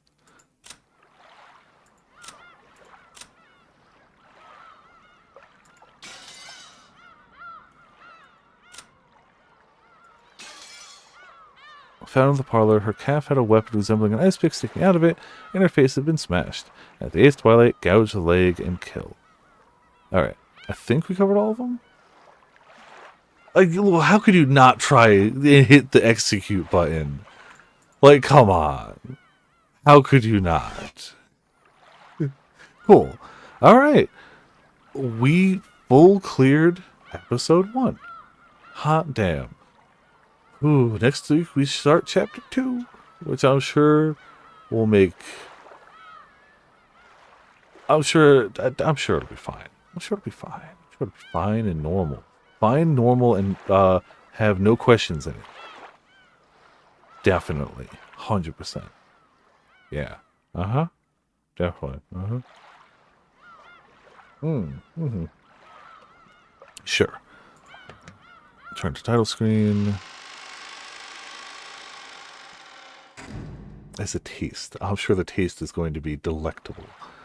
So it would be start, hover over episode 2, Turn of the Golden Witch. I forgot what the name of the first one was. Legend of the Golden Witch. Okay. Good morning. The Golden Witch eagerly awaits your arrival. Please do grant her that wish. Were you able to get a good rest and perfect your strategy? No. The witch expects a lot from you. That's a shame. And is more than ready to launch an assault right from the start. I also look forward to seeing your strategy. The difficulty level is extreme. The witch intends to make you surrender all at once. Cool. It's fine. At least we got fish. Right? Fish are nice. Fish are calm. Are we going on an aquarium date with Beatrice? Is episode 2 just aquarium date with Beatrice? Because, you know... Fishing. It's fine. We can go, sure, I guess we're doing this now. Yeah, this just seems like a really logical point. And I feel like starting it, we wouldn't want to stop. Excuse me, and I have work tomorrow. No, let's fish up a spooky snake. Yeah, no, I like the fish background. It's good. But yeah. Skate park. It's extreme mode. Sure, okay. So for now, we got ourselves a monster, a quote, a Discord, and you know what? Objection! I was really hoping for the shut up one. And we might as well do a Round 1, fight! thank you all for tuning in. Thank you all for watching. Clown Mash. Hope you all had a blast. This has been a time already, and we are 1/8 of the way through this Objection! game. Got a little bit to go. Things are happening. I can say that with confidence. Things are happening. But yeah. Thank you all for tuning in. Objection! Thank you all for watching. This has been Viperus of Viperland. I'll see you all next time. The back and forth objection and Beatrices are powerful.